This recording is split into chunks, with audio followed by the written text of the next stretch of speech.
Perdona por lo de Venezuela, pero no pude resistirme. Tienes toda la razón. Porque, vamos, es una cosa...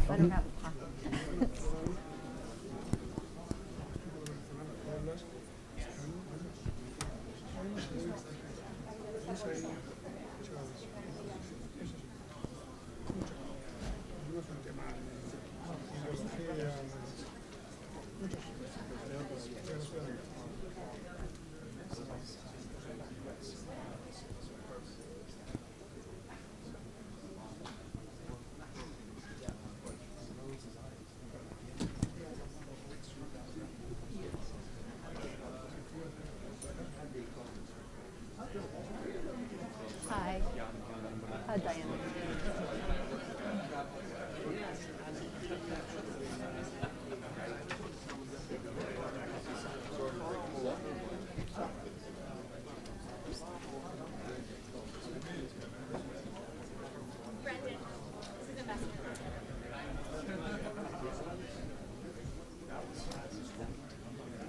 I did at the one in Spain.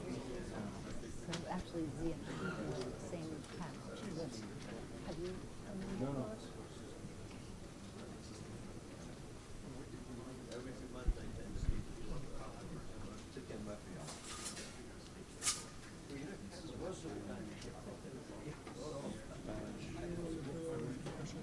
I'm looking to see, I think, Martians with that, because I think it's kind of a mixed.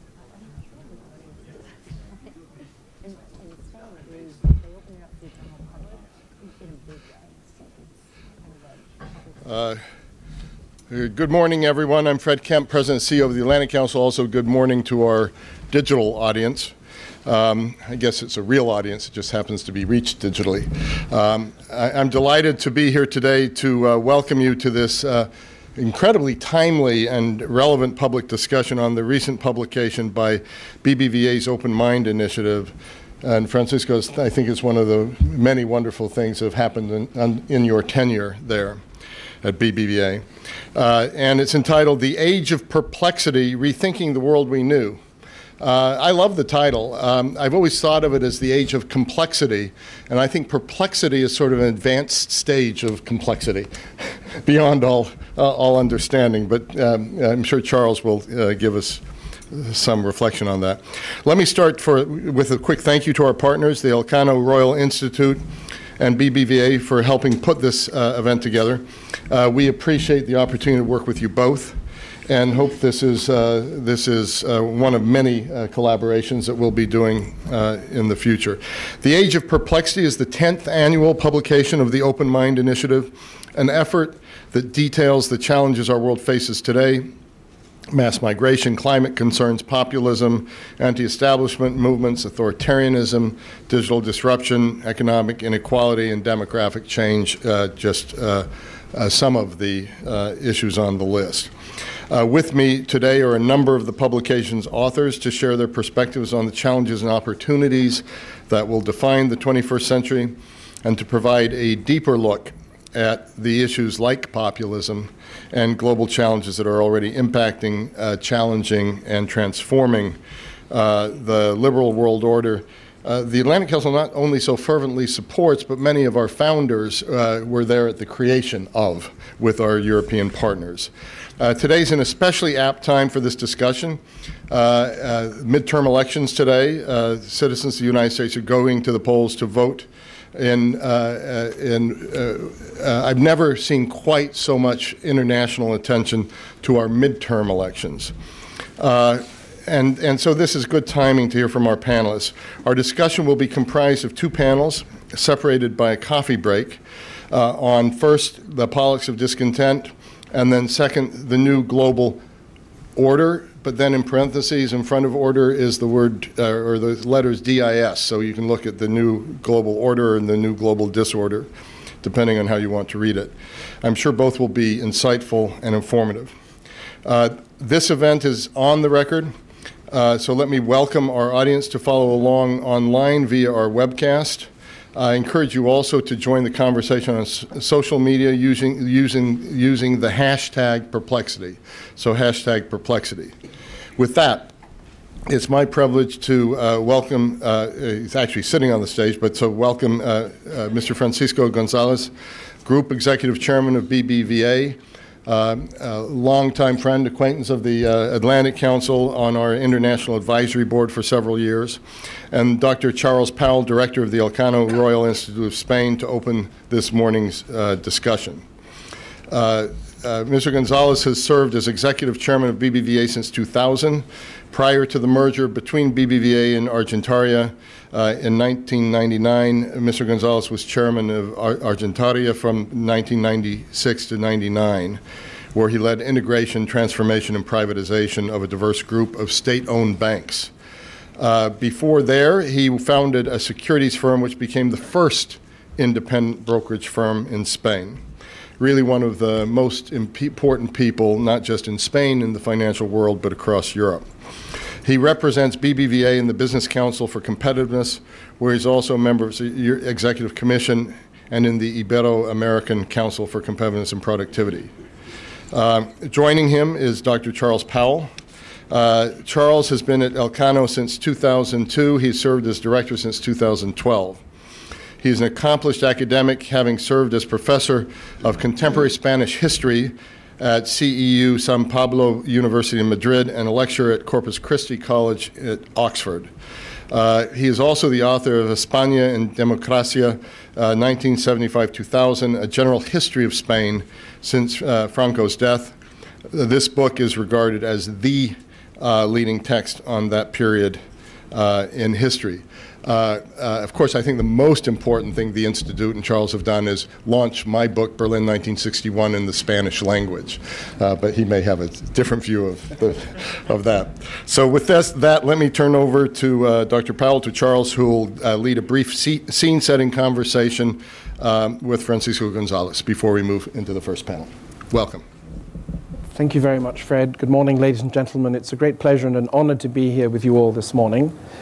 And the purpose of this introductory session, and I think we have about 20-25 minutes, is to have a conversation with Francisco Gonzalez, who is one of Spain's most outstanding bankers and businessmen of the last 30 years, I would say. And we at Elcano like to think of him as a thinking man's banker, in the sense that he's always been concerned not just about the bank itself, of course, but also the challenges, the social, the political, and the economic challenges that are facing the world, and obviously how they impinge on the economic environment in which he has operated so successfully. As you know, one of the purposes of this exercise is to get you all to read this wonderful book, The Age of Perplexity, to which some 23 experts from all over the world have contributed. It's free, available on the website, on the OpenMind website, so I strongly encourage you to do this, and I think you will be, you will not regret the time you spend on that. And in our conversation, I just wanted to pick up on some of the things that Francisco Gonzalez mentions in his own contribution, in your own contribution to the book. And I'd like to start asking you and talking to you a little about some global issues that affect where the financial system is going, but also more generally where our Western economies are going. And then perhaps we can look at some specifically European and Spanish issues, since you are a global banker, but also a European and a Spanish banker. Now, you've described yourself publicly, and you do so in this book, as a techno-optimist. And this, of course, is understandable in the sense that you are the president of BBVA, which has pioneered numerous technological innovations. For example, you're at the forefront of the fight against cyber fraud. You are widely regarded as one of the most efficient banks in the world in that field. And I can also fully understand your argument that technology can bring banking services to millions of people in the developing world. You remind us in your text, for example, that 40% of the world's population do not have access to traditional sort of high street banking facilities. So that is fully understandable. I think the idea that these new technological innovations can bring these banking services to the world is an easy one to grasp. Now, my question would be, what about the impact of a lot of these new technologies on the developed world?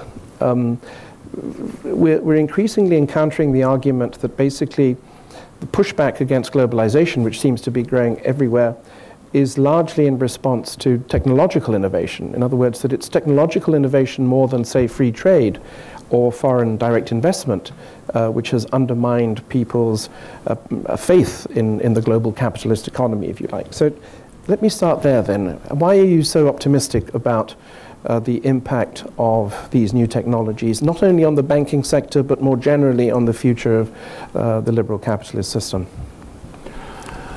If you look at history, after every industrial revolution, we had problems in the transition period, in the short term, but in the middle longer term, the society thrived a lot. Mm-hmm. There is no exception. Now we are living an incredible disruption, which is quicker than other disruptions we have seen back in the day. And what we are seeing that technology, the so-called exponential technologies, from the cloud to the Internet of Things or blockchain, AI, so all those technologies are giving us the opportunity to make things we know how to do faster and better, and to do things which were impossible, unthinkable to have done in the past. So productivity gains are there. And if you look at the recent history, in 1945, 2.5 million people were the population of the world. Now it's 7.5. Mm-hmm. Why we have been able to have 7.5 billion people? And the only explanation is productivity gains and many things have given us the opportunity to grow richer. I mean, the extreme poverty is very, very low in comparison with that period of time. The other thing is the gap, but the extreme poverty is practically 1/3 in comparison with 1945.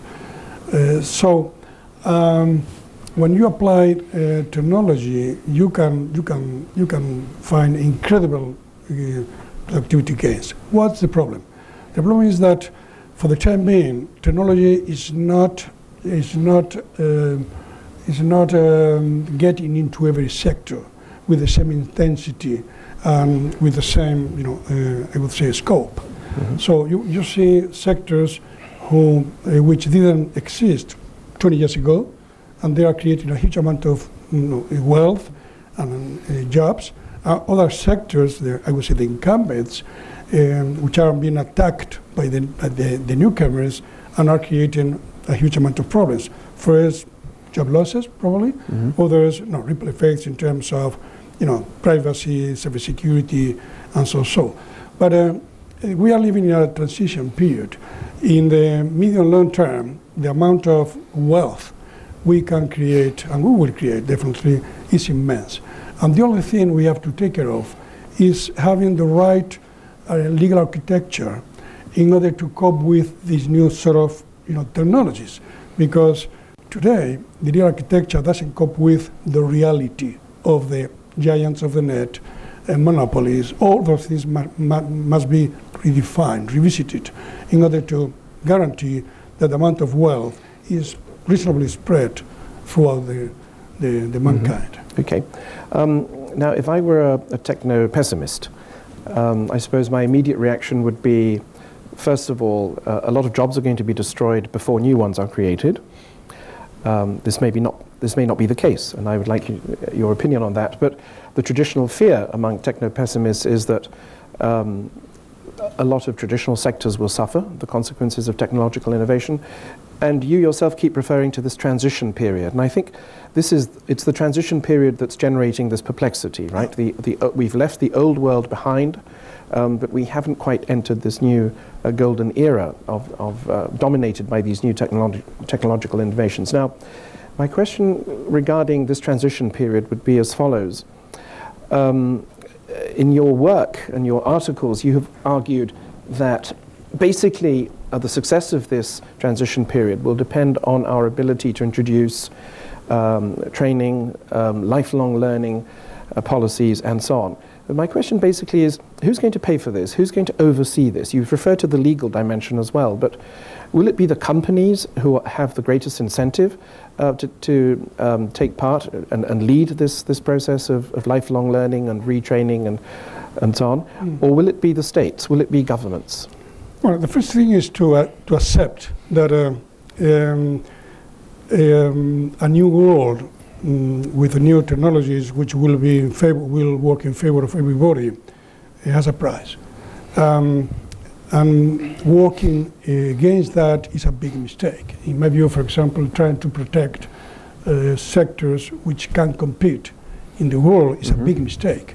You can protect, and you should protect the jobs, the people, not the jobs. Okay. And protecting the people means either to subsidize them or to train them. There are several solutions, but you have to protect people, because in my view it's not acceptable that there are winners and losers in this sort of world. And in my view, are the policymakers in touch with companies who are the right guys to devise a good solution. And there is not a magic formula, because it depends on the sectors, it depends on the country, it depends on the income, it depends on many things. The political structure, the political system, the question is not the same in China, for example, or in the States.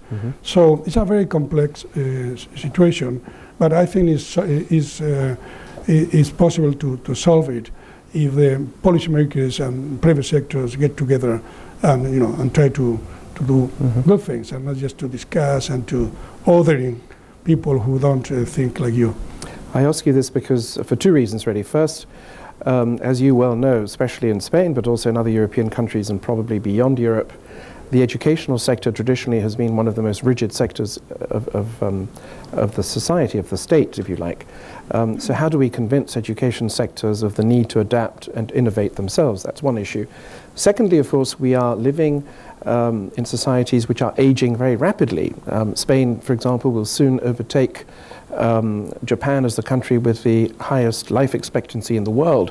Maybe it's the Mediterranean, which is good. Maybe it's the Mediterranean diet or a glass of wine a day at lunchtime. I'm not sure what the magic formula is, but that, of course, presents challenges. You know, we have a very rapidly aging population and a very rigid educational system. So how do we, in that context, that transition period could prove to be rather long, and of course a lot of people may suffer the consequences before they see the benefits. Yeah, that's the point. And what's happening is that we are living in a knowledge society where people have access to information very easily, very cheaply. You know, if you live in Senegal, in Africa, and you access anywhere, and you see a Ferrari, beautiful Ferrari in Rome, you want to have the Ferrari. This is what's happening today. In the past, people didn't have, haven't had access to this information. They were happy, because happiness is a relative term. You know, if you are very poor, but people who surround you are poorer, you are very happy. So this is a very what really matters is what I call competitive disadvantages. And that's why immigration is so, is so important today, because people want to improve the quality of their living. So in order to understand this phenomenon, the first point in my view is, accept that there is a price. Accept that some people will suffer. Accept that some people will be extremely successful in the short term, but in the longer term, everybody will live better, will thrive with this sort of technologies. It could be, in my view, a big mistake be against the trend of technology.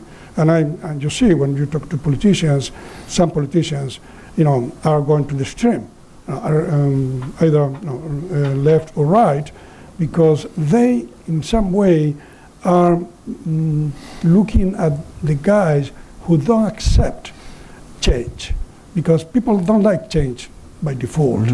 But we have to teach people and to train those people in order to say, okay, we have to pay a price. Try to pay a reasonable price. The guys who earn money have to to help the guys who don't, and create a society where everybody more or less participate in this cake. You know? And the problem is that what is happening with the platforms and all that the technologies are, and that is a big important thing, as producing negative ripple effects. And those platforms, for example, in the media, are framing news, the famous fake news. All that stuff is giving a huge amount of information to people, but people are badly informed. That's the real thing. Okay. So we have to do something, and the media has a huge role in this regard. But unfortunately, the media is suffering a lot in terms of their P&L. So big problem. It's not easy. It's very complex. But don't make the mistake of stopping the tide. Okay. We're sitting here in Washington. People are voting today, hopefully in very large numbers, all over the states, not necessarily in Washington itself for obvious reasons. But you're a global banker, and one of the reasons why we're all following the midterms with so much interest is because we, to some extent, believe that the future of the liberal international order, the normative dimension of the liberal international order, is to some extent at stake in all of this process. Now, as a global banker, where do you see this liberal international order going? I'm not just talking about things like NATO and so on. Yeah. I mean, you as a global bank require a rules-based international order in terms of things like WTO rules, etc., etc. How worried are you about this? Well, first, I firmly believe in those values.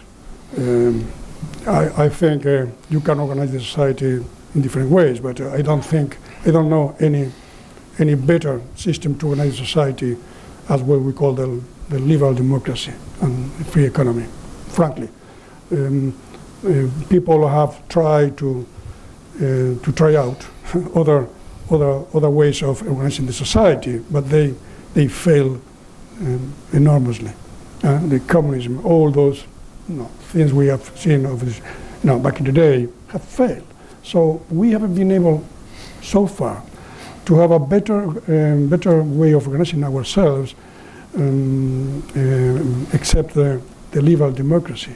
And you're right, liberal democracy is in a bind today, because there are other alternatives, like the Chinese, for example, model, or the Russian model. I mean, there are theoretical democracies which are not democracies at all, but they are used by politicians to get the power, to grab power. Venezuela is a typical example. But you have the Chinese system, and probably some Southeast Asian system, where they believe that the liberal democracy is not the best way of organizing society, and they have their own system. So this is a big problem for the Western world, because the Western world has conducted the world, or has led the world over the last 300 years, and now the Chinese, generally speaking, the Chinese, there are so many, 1.3, 1.4 billion, that they believe they can organize the society in another way, and they want to be, to have some say, I would say, in the organization of the world. So we are in a very difficult moment today, and in addition, this country, I love this country, frankly, but this country it has been, and it is, a real leader, but in some way they are pulling back, they are retreating. And that vacuum is being filled by the Chinese or the Russians in some part of the world. So my view is, don't give up. Our values are excellent. I don't think other values are better than our values, and we have to fight defending our values. We only have time, I'm afraid, for one more issue that I wanted to raise with you, which is the future of Europe. You have interests in many European countries. Do you see European integration as an obstacle to the kind of world that you would like to be moving towards, both in terms of your bank and in terms of the European project as a whole? Or do you think the project is flawed, or do you think the project is still has a lot going for it? The project is more resilient than people think. Remember the crisis, the potential crisis of the euro after the financial crisis in 2007, 2008. Mm-hmm. Many people bet against the euro. And I probably can say, don't bet against the euro because you will lose, and they lost. Because Europe is a and Ireland, particularly Ireland, is stronger than people think, because of course there are a lot of differences, a lot of fighting in Europe, but I think Europe will overcome these hurdles. Of course, now we are in a probably bad moment, because Merkel is leaving, Macron is not in his best moment. Spain now is in the middle of nowhere, I will say, because there's a new government which has another ideas about how to organize Europe. But in general terms, everybody in Europe is in favor of Europe. So my view is that Europe will survive, will be reinforced, but now we probably are getting into a period of transition again until we have a new leader in Germany. The role of Germany is very, very important, is indispensable. And probably we will have a couple of years until Mr. Merkel finishes his tenure, and we will see how the new commission is organized in Brussels. It's organized over the next couple of years. But I think that Europe there is no turning back in the European project. Okay, well, on that relatively optimistic point, I'm afraid that's all we have time for. Please stay with us for the next few sessions. Mr. Gonzalez, thank you so much for your thoughts. Thank you. Terrific.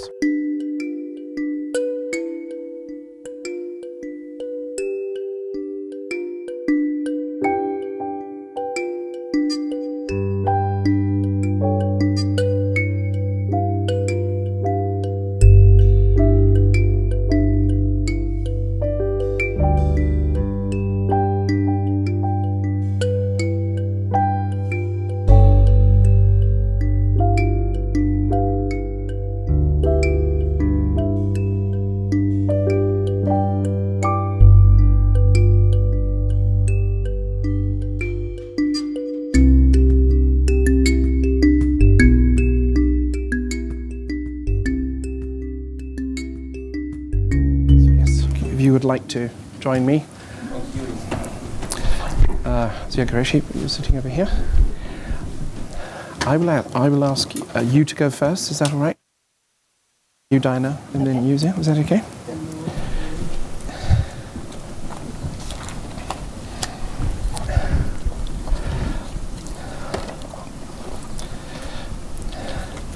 Okay, well, let's move smoothly onto our next session. As Fred mentioned earlier, the book we are talking about today has 23 contributors. Unfortunately, of course, we couldn't have them all with us at this session, so we chose a few of them because we thought that they could basically cover many of the topics that are dealt with in this collective volume. And in this session, we're basically going to be talking about the politics of discontent. We're going to ask ourselves, what is populism? What are its deeper causes, economic, social, and cultural, in the West and beyond? And what are its political effects, and how might they be addressed? As you can see, very straightforward questions to deal with. And to do this, we have three brilliant speakers. Dr. Jan Werner Müller, who is Professor of Politics at Princeton University.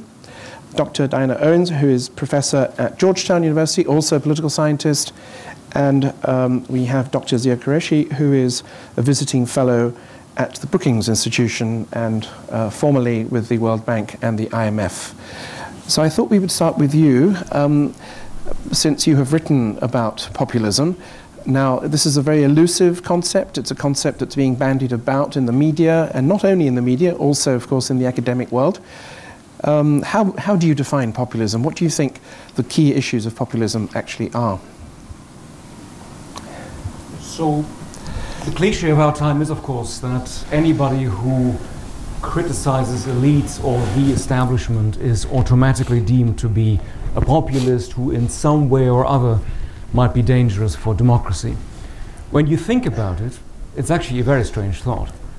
Up until the early 21st century, people would have said that actually keeping an eye on the powerful, be it in politics, in the economy, in culture, God forbid even in universities, is actually a sign of good civic engagement.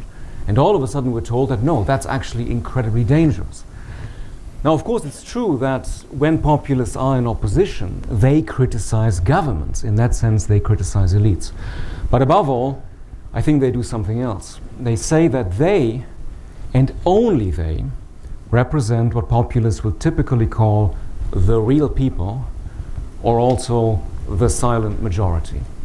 Now that might not sound so bad. That's not obviously immediately the same as racism or fanatical hatred of the European Union, and yet it always does have two detrimental consequences for democracy. First of all, populists are going to say that all other contenders for power are fundamentally illegitimate. This is never simply a disagreement about policy or even about values, which after all is completely normal, ideally even productive in a democracy. No, populists always immediately are going to make it entirely personal and entirely moral. What Donald Trump did in his election campaign in 2015-2016 was, of course, in many ways extreme. But it was not truly an exception. I would suggest to you that all populists do this in one form or another. Everything ultimately for them comes down to saying that the others are simply, to coin a phrase, crooked characters. Secondly, and maybe less obviously, populists are also going to say that all those citizens, all those, if you like, among the people themselves who do not share their ultimately symbolic construction of the allegedly real people, and who hence logically do not support the populists politically, that with all those citizens, you can put their membership in the people into doubt. If I may, let me just illustrate this perhaps less obvious point with two examples which may or may not bring up traumatic memories for people in this room. At the end of the night of Brexit, Nigel Farage famously or infamously said that this had been a victory for real people, implying, of course, that the 48% who wanted to stay inside the European Union, well, on one level, aren't quite real, are not truly part of the British, or maybe in the case of Farage specifically, the English people. Or an example from Donald Trump's campaign. In May 2016, he said in a campaign speech that was otherwise pretty much the usual stuff, I'm quoting from memory, Trump said, "The most important thing is the unification of the people, and all the other people don't mean anything." I hope you can see where this is going. The populace decides who truly belongs and who does not belong among the real people. And whether you have an American or a Spanish or whatever passport, that's not really the question. Not all citizens are the people for populists. So long story short, before I entirely switch into a professorial lecture mode, long story short, the crucial thing to grasp about populism, I would suggest to you, is that it's not about anti-elitism. Any of us can criticize elites. Doesn't mean we're right, but this is not in and of itself dangerous for democracy. What is crucial and dangerous about populism is anti-pluralism. Their tendency always to exclude.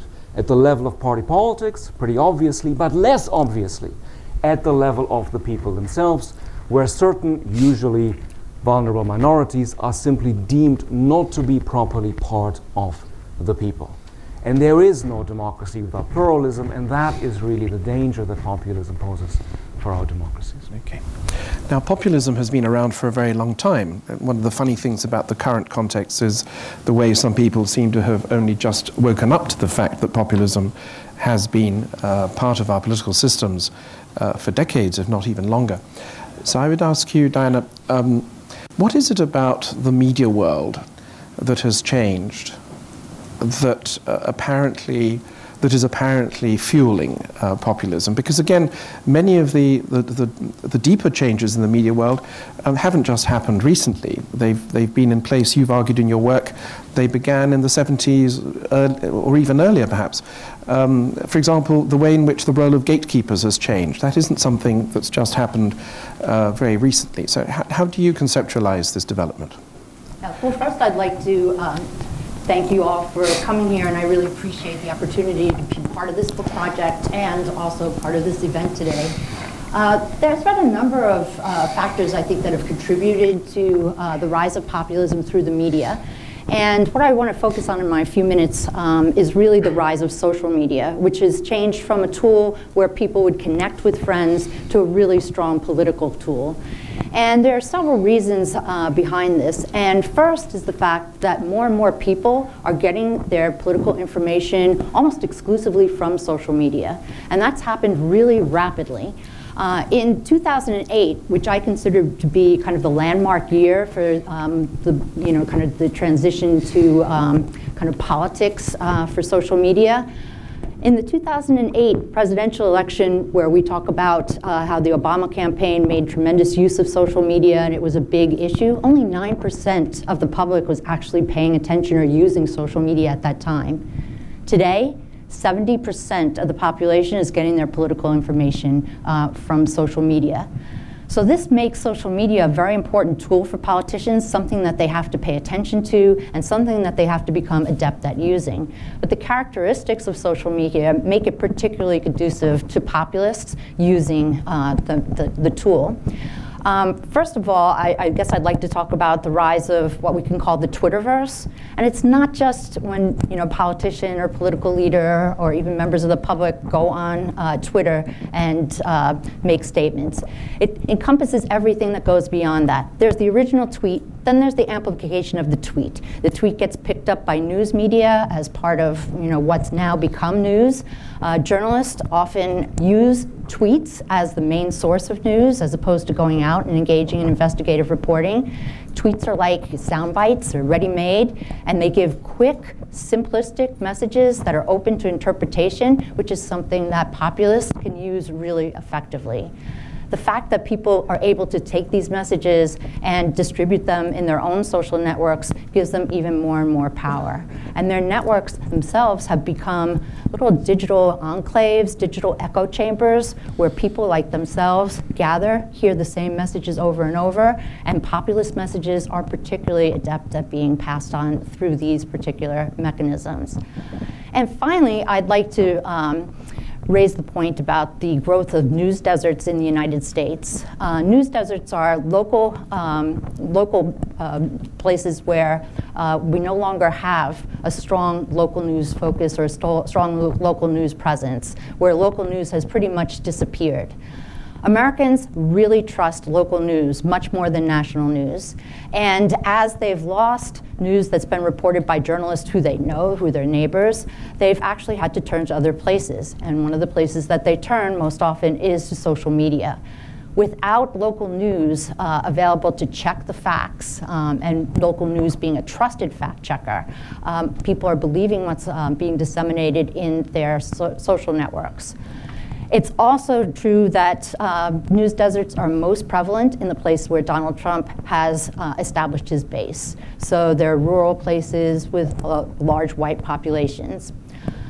As local news has disappeared, it's only being replaced by large conglomerates, large media conglomerates who are controlling local news, like Sinclair Media, who have a strong pro-Trump, strong, highly conservative bent. So we're having news deserts, and then we're seeing that news conglomerates are moving in and giving kind of a unified message that's reinforcing what's going on in social networks as opposed to fact-checking.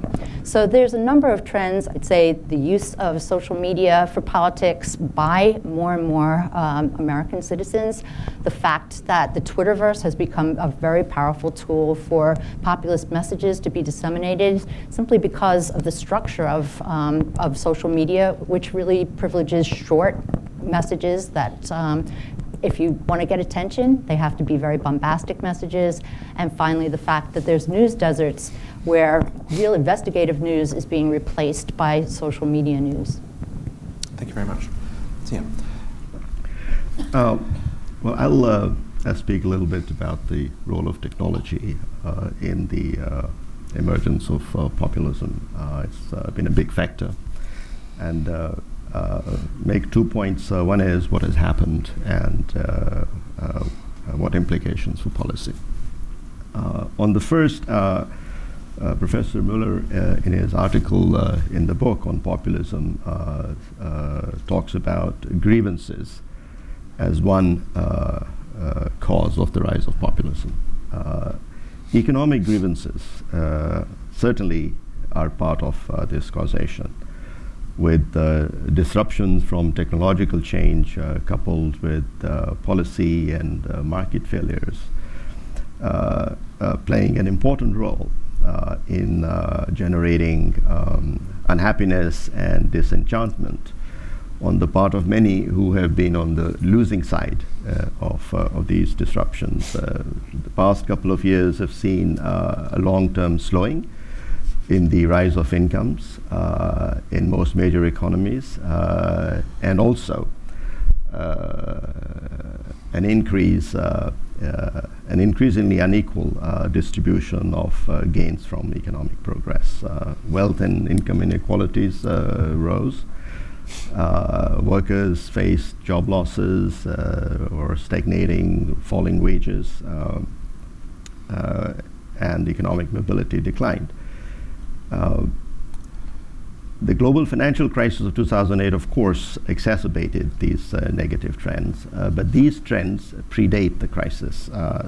So the resulting economic discontent provided fertile ground for the politics of discontent. Paradoxically, the chairman talked about productivity. Paradoxically, as digital technologies, technologies in general, but especially digital technologies, boomed over the past couple of decades, productivity growth, which is the main driver of long-term economic growth, slowed rather than accelerated. Barriers to competition and broader diffusion of technologies caused the benefits of new technologies to be captured largely by a relatively small number of leading firms. Gaps between firms widen, dragging aggregate productivity growth lower.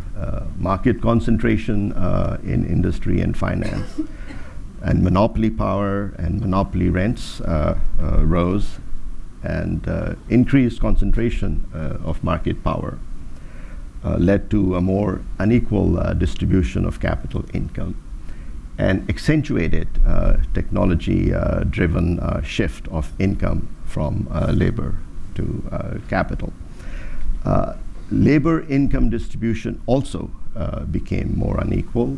Digital technologies and automation shifted labor demand toward new higher level technical and managerial skills and away from routine low to middle level skills. And globalization, of course, added to this shift. The supply of skills, however, has been slow to respond, with education and training losing the race with technology.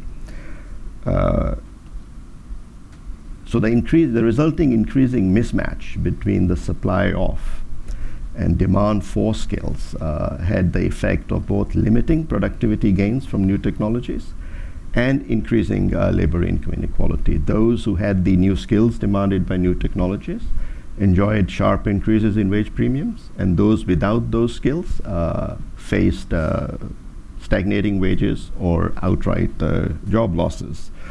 And these effects were more severe in some sectors and some regions.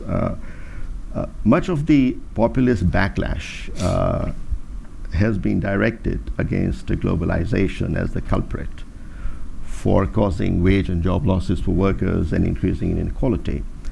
But a much bigger and more pervasive factor has been technological change. And so that brings me to my second point. What are the implications for policy? Certainly not a Luddite retreat from technology, nor from globalization for that matter. Technological change itself is not the problem. On the contrary, today's technological advances hold considerable promise to promote productivity and economic growth and raise human welfare. But technological change is inherently disruptive and creates winners and losers. Policies have a crucial role to play in how well the potential economic gains from the new technology are realized and how those gains are shared. So the increase in the economic and social exclusion witnessed over the past couple of decades is certainly not a preordained, inevitable outcome of technological change. With better policies, we can have better outcome. But unfortunately, policies have been slow to respond to the profound changes the new technologies are bringing to the functioning of markets and the world of work. So a core part of the forward economic agenda is how to better harness technological change to produce growth outcomes that are both more robust and more inclusive. So what policy changes are needed? I mean, I don't have the time to develop that, but I would just mention some key areas. One is revitalizing competition for the digital age, including bringing regulatory frameworks up to date with the winner-take-all dynamics of some of the new technologies and the growing intangible economy. Second, reforming technology policies, R&D, patents, intellectual property rights, so that they spur innovation, but also promote broader diffusion of innovation. Third, boosting investment in upskilling, reskilling workers, and lifelong learning for the new world of work.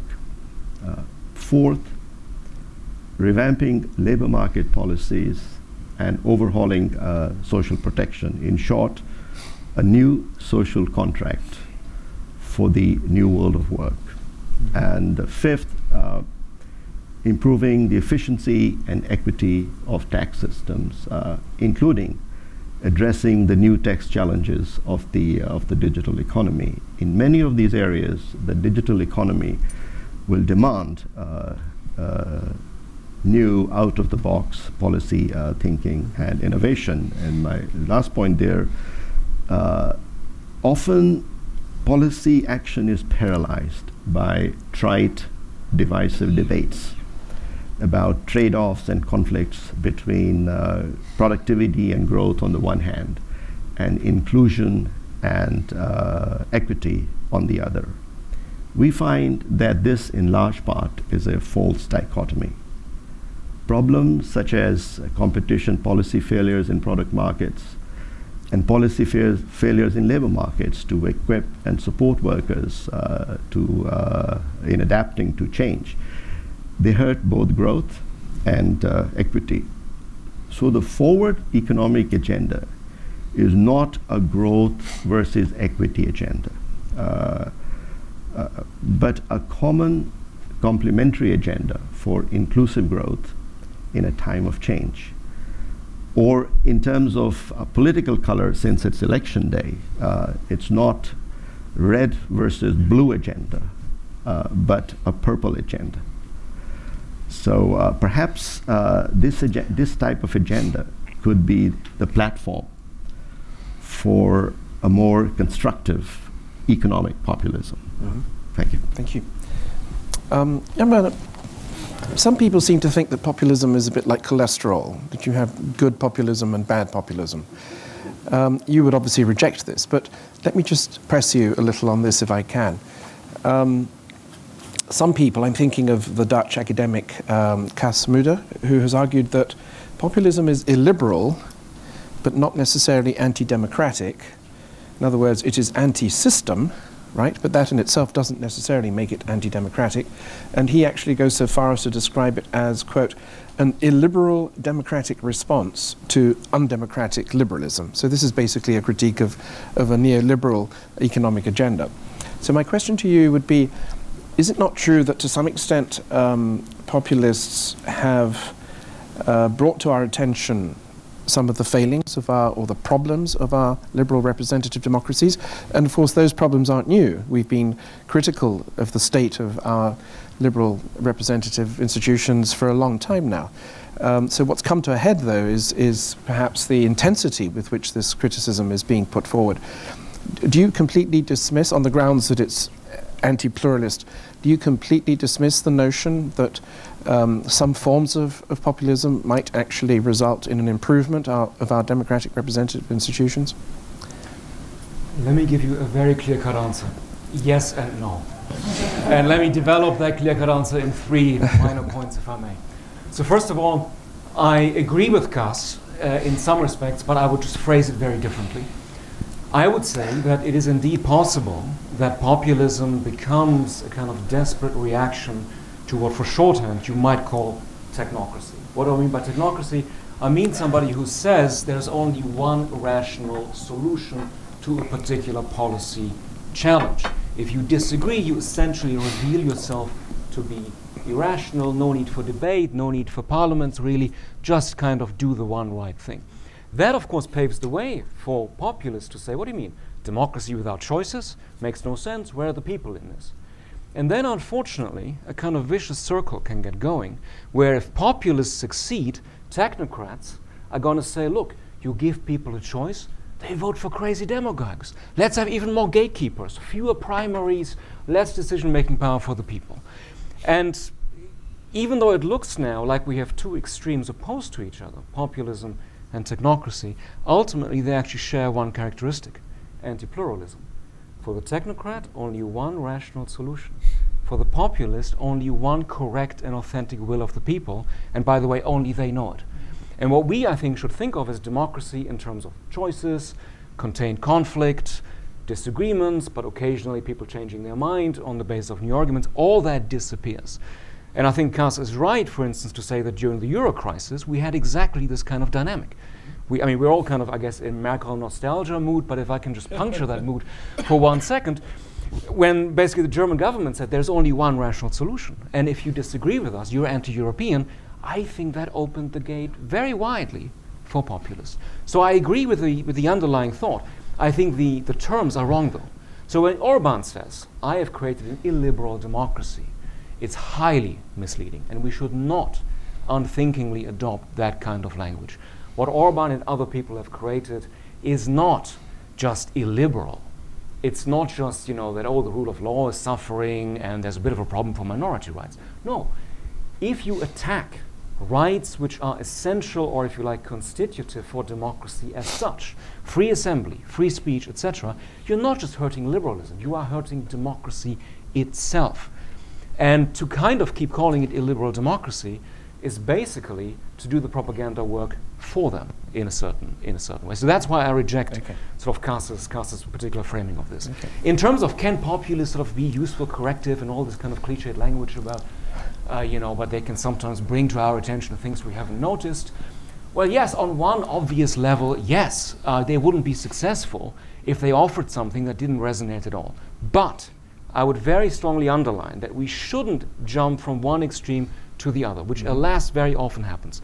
Plenty of politicians, especially in Europe, start out by saying, populists, the great simplifiers, the great demagogues, they're always lying, we don't believe a word.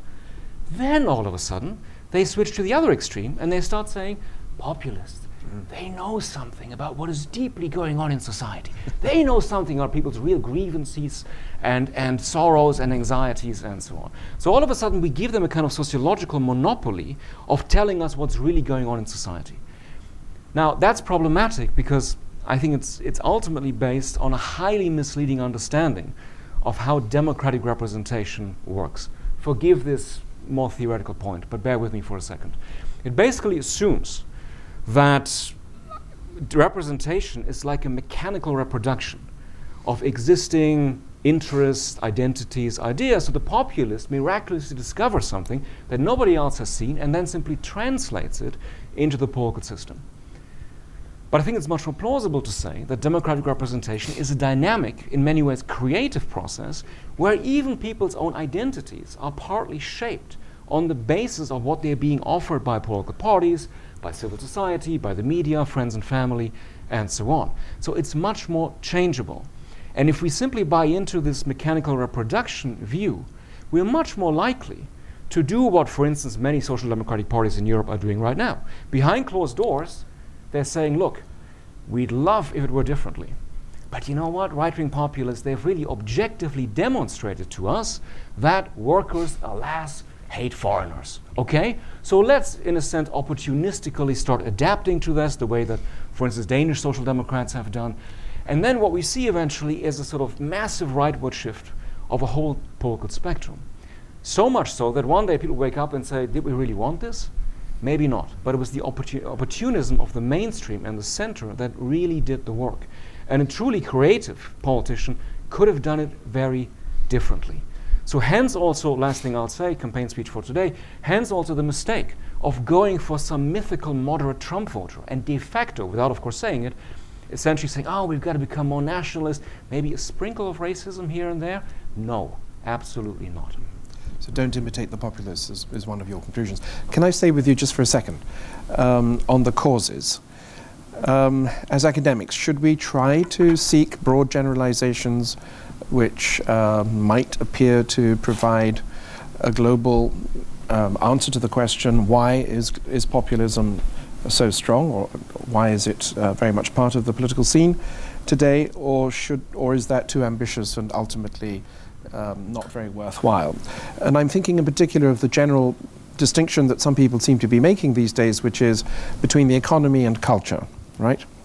I don't know whether you know, but according to a recent BBC study, I think the best BBC study on Brexit, when you ask voters how they voted in the referendum, in the Brexit referendum, the highest correlation is not actually between age and yes or no vote, or between level of education. It's actually response to the question, do you believe in flogging for sexual offenders? And also, it's a very British thing, I suppose, and also the death penalty. Support for the death penalty correlates very, very strongly with support for Brexit. So you could argue that this is really not about the economy. It's about identity. It's about people under siege. It's about this famous business about, you know, David Goodhart's somewheres versus anywheres. People who live somewhere in a community, or people who can live anywhere. They don't care. They take their jobs with them. Does that make any sense? Do these two sort of broad groups of causal analyses make any sense, or do we have to go country by country? So undoubtedly all of us would love to have a one-line answer to the question, what causes populism? Which is a bit funny, because at the same time we always tend to say populists are the great simplifiers, and, you know, we do complexity and they do simplicity. But let's be honest, we would love a simple answer to this question too. But I'm afraid I'm going to come down on the very professorial, pedantic side and say that no, even though the results can look very similar in different countries, the causes are in all likelihood often very different. And we still have to pay very close attention to particular national constellations. So let's say the reasons for the rise of a Jörg Haider in Austria in the 80s are really not the same as the causes for the rise of Jean-Marie Le Pen pretty much at the same time, which in turn are not the same as the reasons for, let's say, the election of Donald Trump in this country. At the same time, of course, I don't want to suggest, oh, it's all infinitely mysterious, nobody can say anything. But the first point really is pay attention to a particular national constellation. Of course, there have to be grievances. But grievances, and I think this is now pretty well established in social science, economic anxiety does not automatically translate into populist success. And grievances and discontent are also not necessarily a problem. I mean, democracies exist to deal with discontent. It cannot be that, oh, only if everybody is totally happy is democracy going to be okay. That wasn't the idea. So yes, the economy plays a role, but there's plenty of other stuff. And let me just pick out two maybe less discussed aspects. If you find anything worthwhile in what I was trying to say at the beginning, then populists are always on one level in the business of culture war. They always reduce political questions to question of belonging. So if you don't clap after the State of the Union address of the current president, he's going to tell you you're un-American. Okay? That basic move. Now clearly, if that's the recipe, it helps, but it doesn't determine the outcome if you already have a sense of culture war. So Viktor Orban didn't invent the division between a liberal cosmopolitan, we all know what that really means, Budapest, and the real authentic rural Hungary. But he could work with that. Now, the mistake then might be that one sort of basically takes these divisions for granted in the way that in this country everybody is endlessly lamenting polarization. Of course there is division, but again, democracy is not about consensus. Democracy is there to help us deal with division. So it can't be that divisions automatically translate into a problem.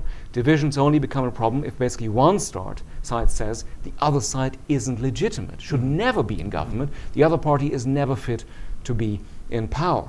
And that in turn is not just given by culture, that's something that, not to put a finer point on it, of course, especially in the US, has become very big business. I mean, you saw who was campaigning with Trump last night if you watched a certain channel that starts with F. So I think, again, one has to be very careful, even with these cultural explanations, just sort of assuming that this is sort of the way it has to be. One last thing, if I may. Especially when then people come with the other great cliche of our day, the wave. Or as Nigel Farage, for whom apparently the image of the wave was too tiny, he had to be of more world historical importance, the tsunami of populism. What this I think completely overlooks is that up until today, I'm not saying this is a law, but it's simply an empirical fact. Up until today, no right-wing populist has come to power anywhere in Western Europe or in North America without the collaboration of established conservative elites. So rather than making it sound like it's this irresistible, quasi-natural phenomenon, can't do anything about it, ordinary people have gone mad and bring crazy people to power, obviously Brexit would not have happened without the collaboration of the Conservatives. Trump would not have been elected without the collaboration, and I use that word consciously, without the collaboration of the Republican Party. Bolsonaro would not have won without the support of agribusiness and other established elites. That is something that people, I think, don't talk enough about. That also is still a choice of how certain other actors go or don't go. So let's not treat it as some kind of world historical inevitable development. I'm a historian by training, so call me old-fashioned, but what you've just said actually has a word for it in interwar Europe, right, which is fascism. But let's not go there. No, I would not agree with that, actually, but let's not get into... But, the way in which the right, the conservative traditional right, has always opened the door for the others, thinking that they could ride the tiger, and of course they were gobbled up by the tiger pretty soon. Diana, what about the relationship between conventional media and social media? I mean, in the same way that our political parties and our parliaments have actually been in trouble for quite a long time, they haven't really been popular in much of Europe for several decades now. Could it also be said that a lot of ordinary Americans, perhaps in this case, felt that mainstream media were simply a world apart and had nothing, didn't speak to them, didn't represent them, didn't provide them with a voice, and that this opened an opportunity which populists have taken advantage of? And what's new about social media and its relationship with populism? Yeah, that's a great question, because the mainstream media have really had to deal with new media since the late 1980s. And the relationship has been one of trying to compromise, trying to find a way to kind of work together. And now I think they've just kind of moved apart. The mainstream media, of course, have adapted some of the tools of social media, but they're not in that Twitterverse per se, of where, kind of the populists are kind of making their mark. I think the mainstream media now have gotten into a situation where they're trying to, first of all, they've been suffering for many years from a lack of financial backing. So they're unable, in many cases, to do the kind of investigative reporting that made them admired during the Watergate period, made a lot of young people want to become journalists, and had, kind of produced a cadre of high-quality journalists and a high-quality product. But over time, when their advertising revenues started to dry up, and when they were challenged by the types of media and communication that were facilitated by the new technologies, they actually started to, kind of fall into decline, and started to rely more and more on the messages that were being distributed through the new technologies to create their news product. And so while they're constantly challenging them, creating, this kind of sense of, we're always outraged at what's being said on social media, at the same time they're constantly promoting Trump's messages messages or the messages of other populists who put their messages out there in social media and then have them amplified through the mainstream press. I mean, I personally find it very disheartening every morning when I turn on the morning shows. Across the crawl is something that's, some outlandish statement that's been made by Trump and others that have caught their attention, and that becomes what's just rehashed over and over and over and amplified through the mainstream press. So I think not only was the press kind of declining in the public's esteem, basically since the 1980s, as the quality of journalism had gone down, and also as local news organizations became, less and less potent and had less and less resources. But at the same time, the public is losing faith in the press because all they're seeing there is the same stuff rehashed over and over again and not any real news. And I don't think it helps at all. In fact, I think it hurts very much to have politicians in high places, especially Donald Trump, constantly saying that the press are the enemy of the people and basically ginning up this kind of fervor against the press that I think has kind of undermined its support among the public. I'll say two things. One has to do with disintermediation. It's a bit of a mouthful, but again, I'm playing devil's advocate here, basically. But there could be a silver lining in this cloud. You could argue that, that the traditional mainstream media have acted as gatekeepers for decades, if not longer. Who elected them to play that job, to perform that job? It's a self-imposed attribution, if you like. And perhaps it's understandable that a lot of people were tired of this gatekeeping, which was rather rigid and elitist and so on. So perhaps challenging the existence of these traditional gatekeepers may be a good thing. Secondly, as far as echo chambers are concerned, I was looking at the literature on echo chambers, and there seem to be two schools of thought. Correct me if I'm wrong.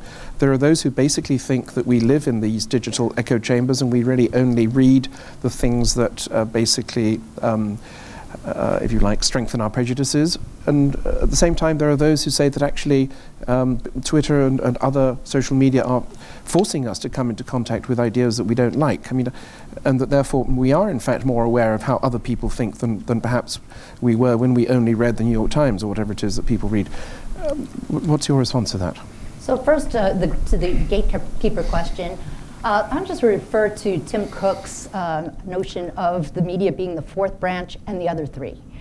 He basically said that even though it's not a constitutionally, implemented institution, that it's actually more powerful than any of the three branches of government, because not only is it the mouthpiece of by which the government institutions communicate with the public, but also facilitates how the institutions communicate among themselves. And so, in that sense, they're tremendous gatekeepers because they're basically making the whole political world spin. And I think there's a lot of credibility to what Cook has to say.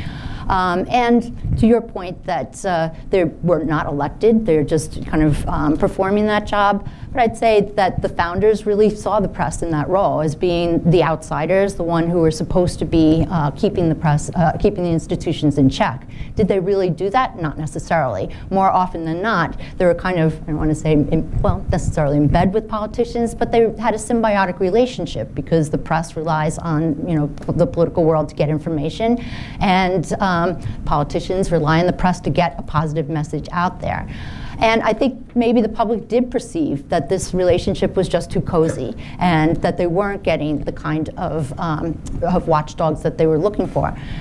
At the same time, the public really wants a watchdog press. There's been, poll after poll. Pew Research Center has done a lot of work on this and said that the public wishes that they had a real watchdog press, but probably we don't. So there has been this thought that perhaps social media, new media, have acted as a check on the institutions in a way that the mainstream media hadn't done because they were so cooperative. But I don't think that's happened. Basically, all of these new technologies and new communication platforms have just been as equally co-opted, if not more, by people that are in political power. So they're not acting as a check or as a watchdog or as necessarily an alternative.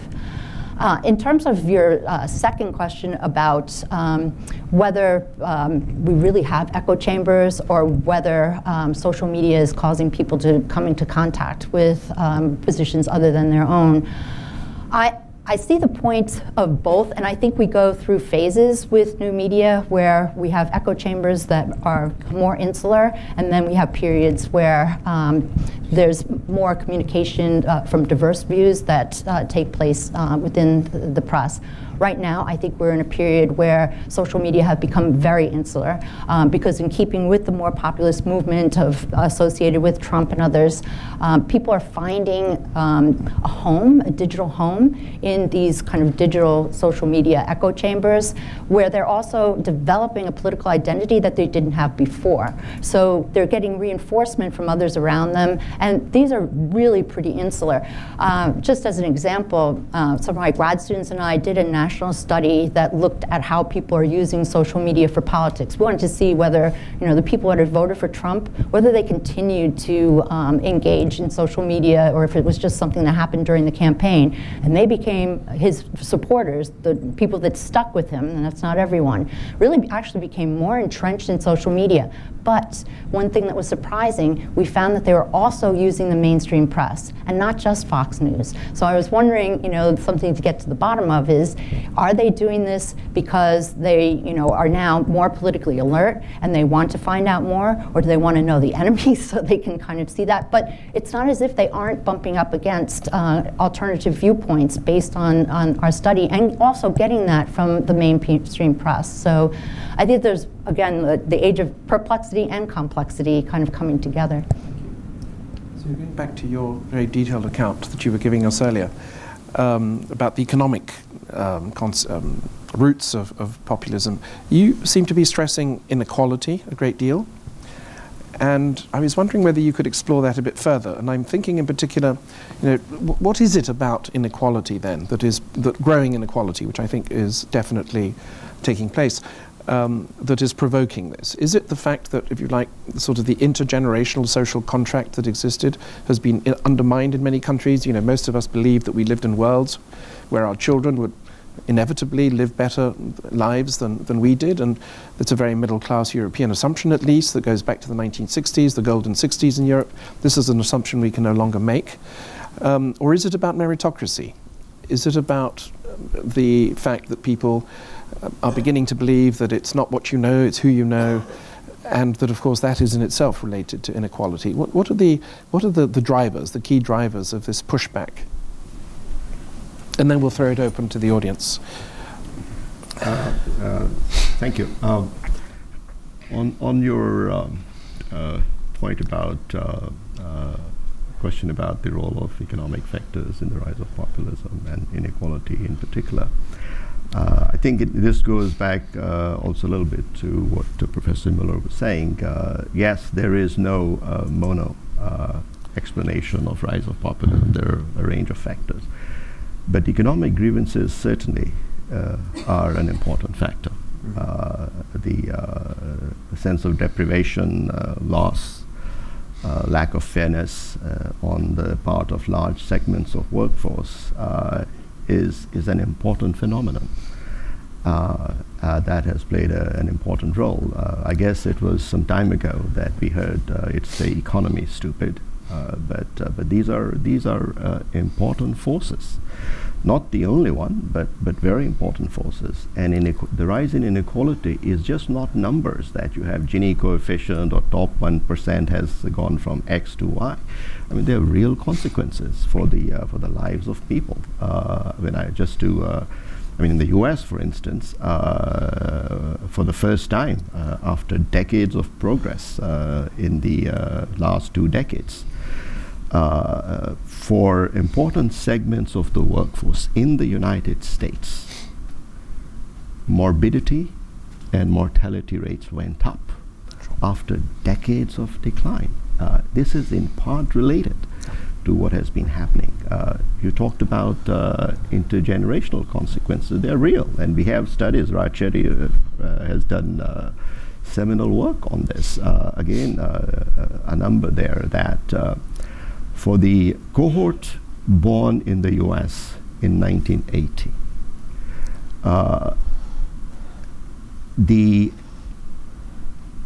now fewer than half of the children by the time they get to age 30 earn more than their parents, fewer than 50%, right? 40 years earlier, this was more than 90%. So I talked about the decline in economic mobility. So it is there. So there are other consequences in terms of loss of job, loss of income, etc.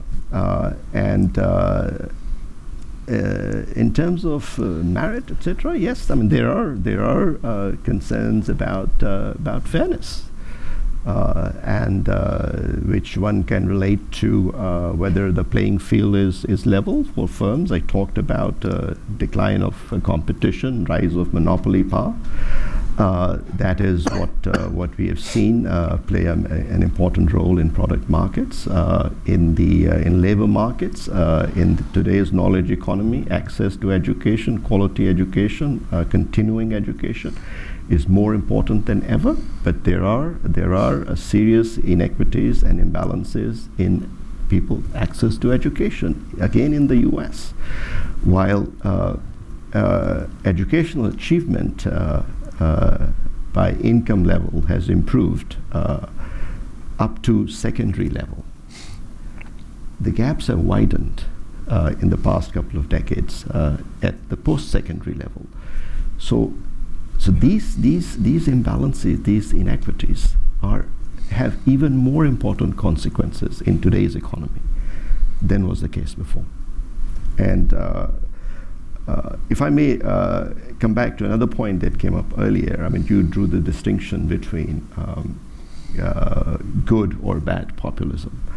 I think one may also draw a distinction between political and economic populism. Now, the political populism perhaps is always bad because it is anti-pluralism. It goes against the grain of democracy. But at times, a dose of economic populism may be necessary to break the policy paralysis and to get some actions done in the face of entrenched vested interests. And actually, there's a good piece on that. It appeared in Project Syndicate by Danny Roderick along these lines. It was titled something like "In Defense of Economic Populism." So let me stop there. Okay. It's an interesting thought. It's also a bit alarming because, of course, a lot of Bolsonaros and others would definitely jump on that bandwagon. Okay, let's throw it open to the audience. There are microphones in the room. Can you please introduce yourselves? And please keep your questions or remarks brief so that as many people as possible can take part. Gentleman in the front row. There's a microphone, sorry, right behind you. Thank you. Thank you. My name is Miguel Centeno. I'm John's colleague at Princeton. I'm wondering if we have to choose between this populism driven by economics and this populism driven by culture, and actually talk about a populism that's driven by uncertainty. And it seems to me that's what links these two, that the world, we're used to divide the world into left, right, or capital and labor. Now it seems we can divide the world into those that have some institutional security and those that don't. So if you are a civil servant, if you belong to a union, if you have tenure, you can see the world, you can predict the world. And what people are responding to with populism is not necessarily a perception of inequality or a perception of a cultural invasion. It's just uncertainty, that they don't understand the world, where it's going. They don't know what role there is. They don't know how they will make bread the next year or the next day. And that this produces this anxiety. And what do human beings do when they face uncertainty? They look for totalities. They look for something to, base their identity on. Would you agree with that, or that it's this combination? It's not economic inequality. It's again inequality of predictability. Thank you. Should we take? There's a gentleman at the back.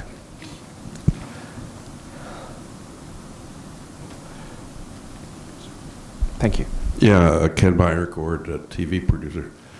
Is continuous economic growth possible in a world of finite resources? Thank you. And Francis in the second row.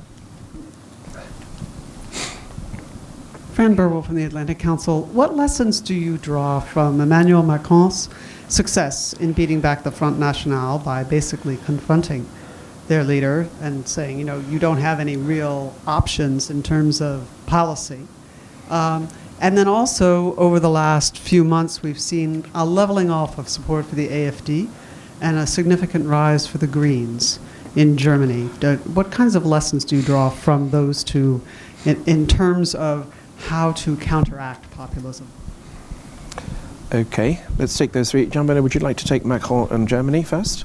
And then we can go... Can I say one other thing? Please. Because just take slight issue with economic populism. Also to inject some disagreement, otherwise people are going to say, typical thing, all the liberal elites sitting up here always agreeing amongst themselves, totally homogeneous. So I just don't know what is meant by economic populism. I mean, do you mean social democracy? Do you mean doing something good for ordinary people? Do you mean reinforcing the power of unions? I mean, is Corbyn economic populism? Then what sense does it make to put him in the same category as Marine Le Pen and Bolsonaro and others, other than either being confused or, as I fear sometimes is the case, having an ideological project where we're trying to discredit these people by saying, oh, on some level you are like Marine Le Pen, you are like somebody who we all kind of know is truly anti-European, is truly anti-pluralist, and so on. So I'm a great admirer of Dani Rodrik, but I don't see how this conflation of categories helps us understand our age of perplexity. Macron. So yes, of course, major moment of relief. Is there a sort of panacea there? I don't think so. Frankly, again, it goes maybe back to certain media problems that everybody was being riled up in April 2017. Marine Le Pen is going to win, when the logic of, oh, first Brexit, then Trump, then the next person must win automatically, never had all that much logic behind it, didn't see this dynamic of the right either throwing its weight behind a populist candidate or not. That didn't happen in France. It may still happen in the future. We don't know what's going to happen with Les Républicains. They're obviously shifting massively to the right as we speak, so who knows. But the distinct danger I would see with Macron now, going back to something I tried to allude to earlier on, is that sometimes what he does, the way he talks, can sound like a second coming of the third way. He's basically saying here's a reasonable center, which is also why people from the left and from the right can join together, because you either are in the reasonable center or you are among these crazy extremes. And of course, as an image, it works extremely well in France right now, because you can say there's Le Pen and there's Mélenchon. These are basically unreasonable, anti-globalization, anti-Europe sort of actors, and you can only really be in the middle. And if you found anything worthwhile in what I was trying to say earlier on, that can set up the next success for populists, because they can then say, what do you mean there's only a reasonable center? We can't have legitimate disagreements about some of these highly controversial, highly contestable policies. So I would, if anything, I would say he should tone that down and simply openly face conflict, defend his policies as best as he can, but admit that there are always alternatives. And that brings me to Germany. It's not an accident that this party was initially called Alternative, Alternative for Germany. It was a direct reaction to Merkel always saying there is no alternative. Now, ideally, there's a revival of a sense of democratic choice in the German system. And it's the end of a sort of endless grand coalition where people feel like, no matter who you vote for, it's always going to be the same. It's always going to be the same government. That, of course, presumes that populists also are going to accept that, well, maybe they get 13%, but that's not the people. That is not the silent majority. That is a loud minority, which we have to listen to as well. But let's not play this game of saying now everybody has to orient themselves around them. So I'd be mildly hopeful about where that might go. Thank you. Zia, would you like to either come back on that, but also answer this gentleman's question about whether we can continue to grow with finite resources? Yeah. Brief comments on question, those. By the way. I think on uncertainty, I think that's very important point, but it's not unrelated to what's happening in the realm of economy, technology, how it has brought about huge changes in the future of work, in the nature of work. If your job next day is not secure, that's an important uncertainty. So, but it's good in terms of an overarching theme, but it is underpinned by these strong drivers, of which economy is certainly one. And I think on inequality, I would mention one other thing. There is a book that came out, I think last year, or this year maybe, by Walter Scheidel. It's called The Great Leveler. And it shows that in history, when you have had episodes of large and persistent increases in inequality, they have always led to major shocks to systems. What he calls the 4 horsemen of leveling. Pandemics, wars, political revolution, and state collapse. So this is an important phenomenon. On economic populism, I think the point simply is I wouldn't get bogged down in terminological purity or confusion. The simple point is that at times that he was making, at times, given the entrenched interests, given that some of the entities that are supposed to provide restraints on executive authority to take action, those entities are compromised by vested interests. So there is a stronger dose needed of political leadership. That is the simple basic point. You can call it whatever, economic populism or whatever, but that is the basic point. On whether continued growth is possible with finite resources, the answer is a qualified yes. Certainly not if it is business as usual. But if the growth strategy is one of sustainable growth, it is possible. And I would recommend to you a recent report by the Global Climate Commission. It's called by the New Global Economy. It's about this agenda of climate change. But interestingly, they call this agenda not just climate change or protecting, preserving climate for the sake of it, but they call it a new growth agenda. How sustainable growth could be the new growth agenda, given the new technologies that would need to drive it. So those new technologies and sustainable growth could generate fresh new impulses for growth. So growth and sustainability, if you look at it this way, they are not mutually exclusive. So yes, if the world continues on its present path, it is not sustainable. But it can be sustainable provided we follow a sustainable agenda. Thank you. Thank you. Yes, there's some more questions. Let me tell you my favorite Brexit joke before we go any further. No, it has to do with uncertainty and whether uncertainty is generationally defined or not. There was a wonderful competition on Twitter immediately after the Brexit vote. Define Brexit in 5 words. The obvious one, of course, was get your Irish passport now. But more interestingly, worst present from Granny ever. And this brings me back to the point I was making earlier about intergenerational social contracts. Yes, the gentleman in the second row. We still have 5 minutes or so. Please introduce yourselves, keep it brief. Thank you. Sebastian Trout from the Brookings Institution. I wanted to latch on to something that Professor Centeno said, but I think we're missing a big piece of the puzzle here. And one large source of uncertainty is about where people fit in. And I think that we've been ignoring man as a moral being and as a social being, and this need for community and for belonging that clearly tribalism brings out. And I think that's a fundamental failure of democratic liberalism, at least in its contemporary version, and that's an untenable ontology that sees man as homo economicus, right, as a rational, utility-maximizing, atomized individual without any social ties, just created ex nihilo. And we know that's not true. We know that we are profoundly defined by our social and communal ties, and that plays a large role into how we see ourselves interacting with a community, and how we see a more overarching theory of justice as well. So I was wondering if the panelists could comment on that failure. Thank you. That's a very subtle point. Gentleman in the third row. Yeah, my name is Antoine Ripper with the European Parliament in Washington. I think maybe we talk too much about populists and not enough about policies. And as today Americans vote, I'm not really sure that we know exactly what both parties stand for, especially the Democrats, and issues like affect people and migration policy, economic policy mix, energy, etc.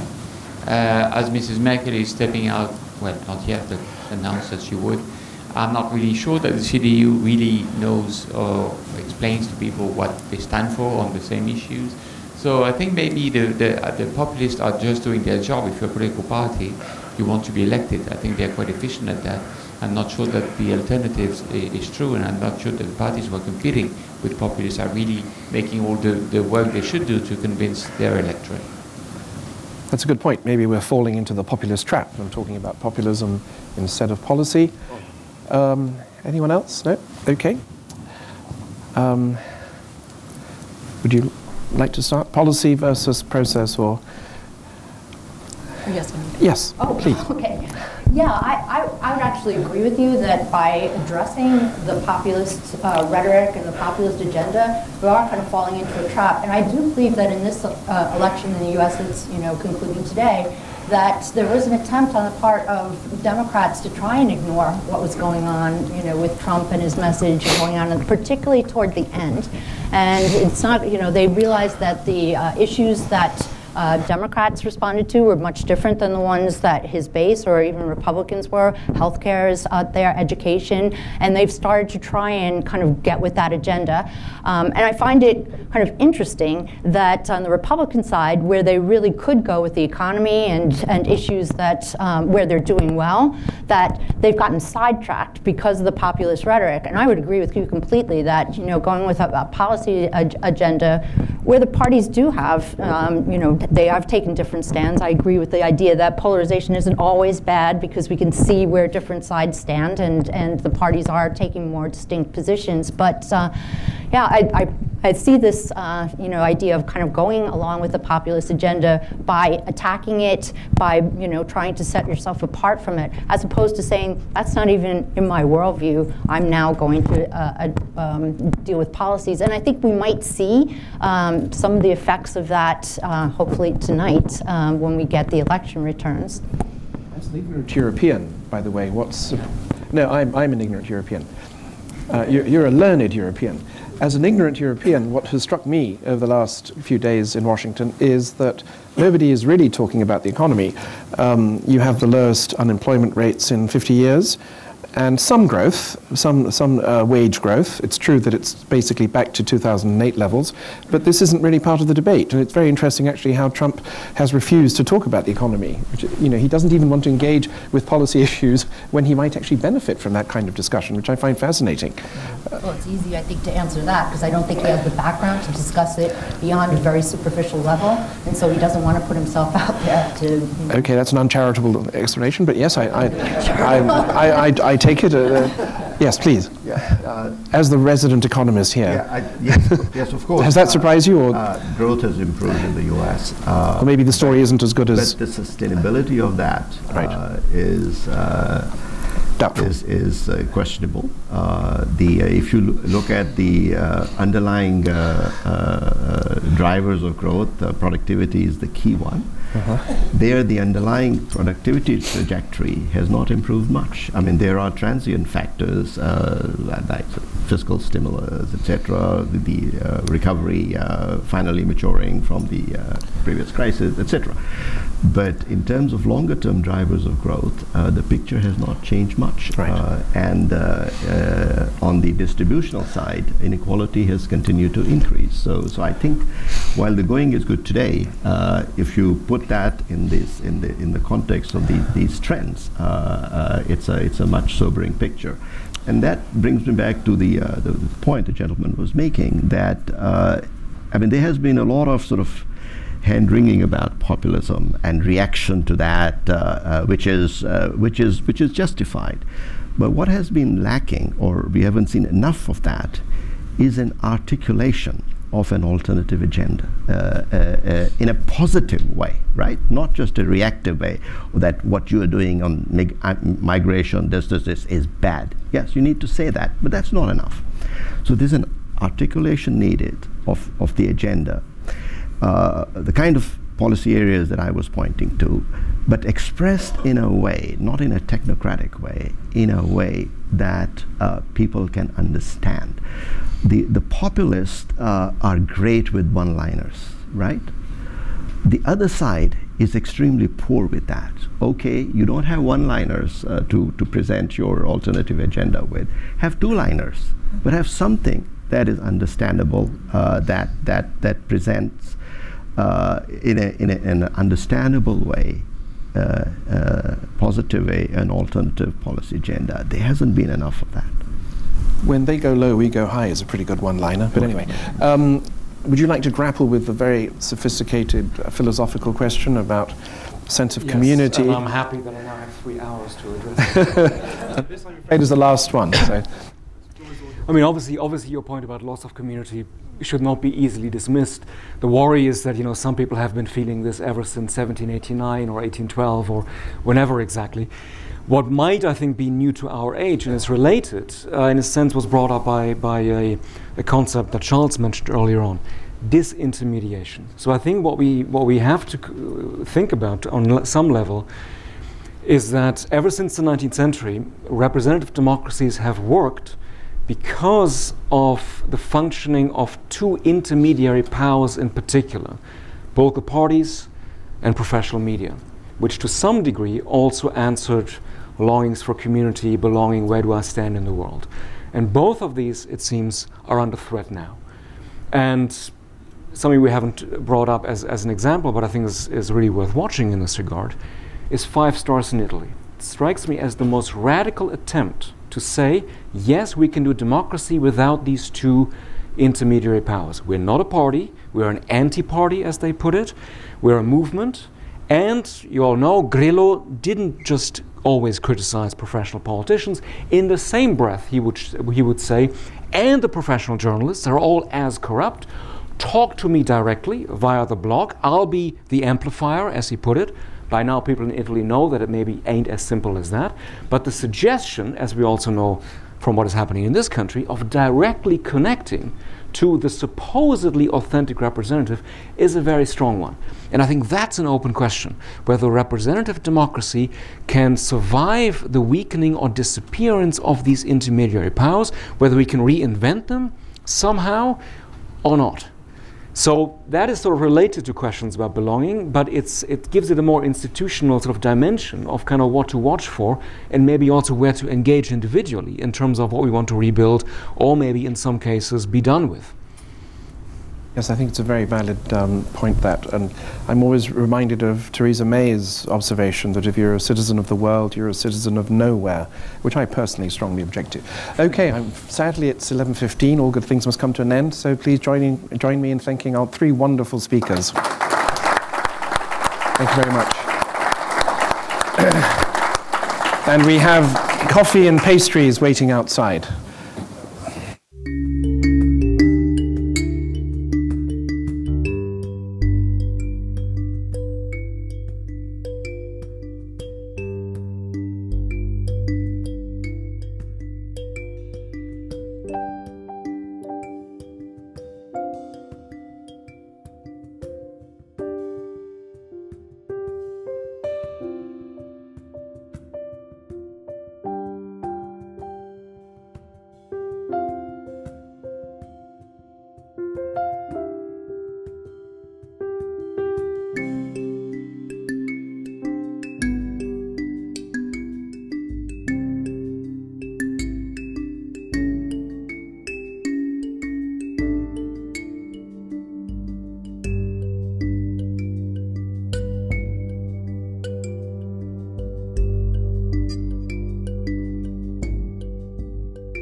Yes.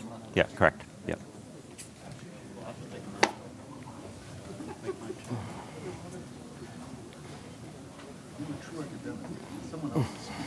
I will sleep. I'm only awake when I'm speaking. Yeah. Okay, welcome back, everybody. Thank you for sticking with us this morning. My name is Bart Oosterveld. I'm the C. Boyd and Gray Fellow for Global Finance and Growth here at the Atlantic Council and the Director of the Council's Global Business and Economics Program.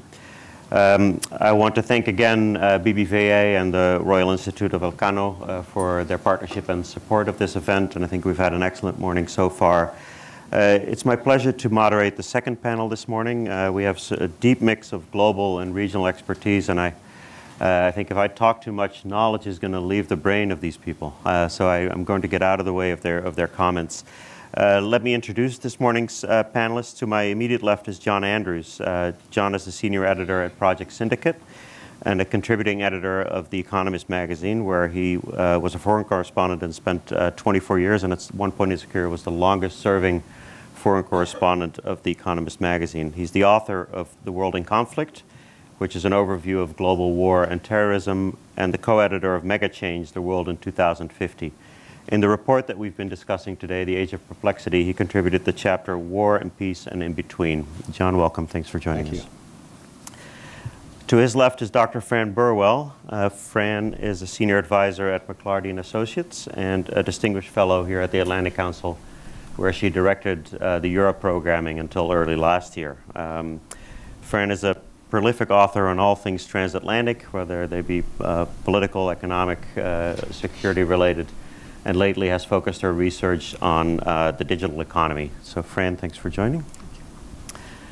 To Fran's left is Professor Miguel Centeno. He's the Musgrave Professor of Sociology at Princeton University, where he founded and was the founding director of Princeton's Institute for International and Regional Studies.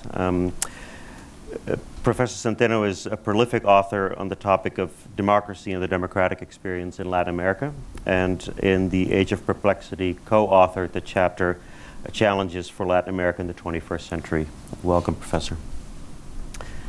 And then last but not least, to my far left is Dr. Ian Story. Dr. Story is the senior fellow and editor-in-chief of the ISIAS Yusof Ishak Institute in Singapore.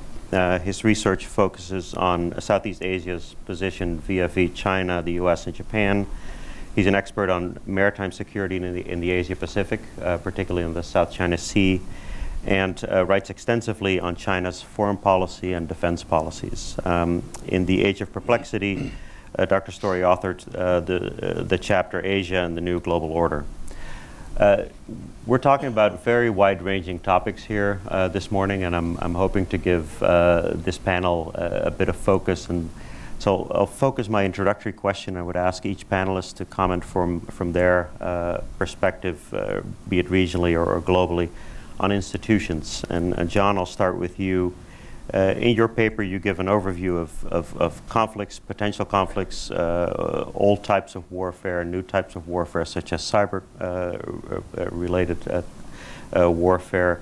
You end your paper, though, with a call to bolster multilateral institutions and the importance of multilateral institutions to the global order. Would you care to comment about that? Yeah, thank you, Bart. Well, I mean, the multilateral institutions after the Second World War have served us extremely well. And the tragedy is that your president seems determined to erode them, if not actually destroy them. I think that's really tragic. I think part of it is that his whole economic philosophy is mercantilist. Everything is a zero-sum game. I think he takes that also into his political philosophy, if you can dignify it with the word philosophy. You know,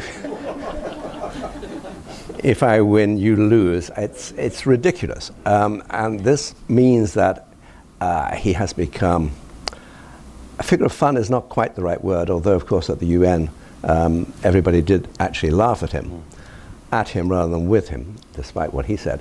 But also I think a figure of some fear, because I think the great problem is that as he erodes the powers of the multilateral institutions, so it becomes more and more difficult to get them back.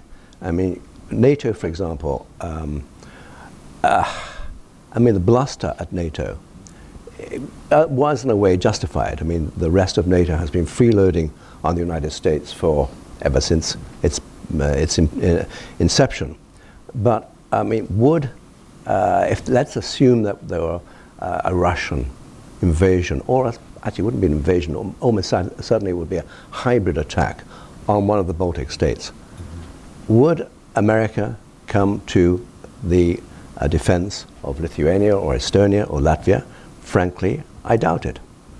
If you take the WTO, which Britain, my country, is relying upon as the fail-safe if and when, I hope it's if, but I think it's sadly be when we leave the European Union.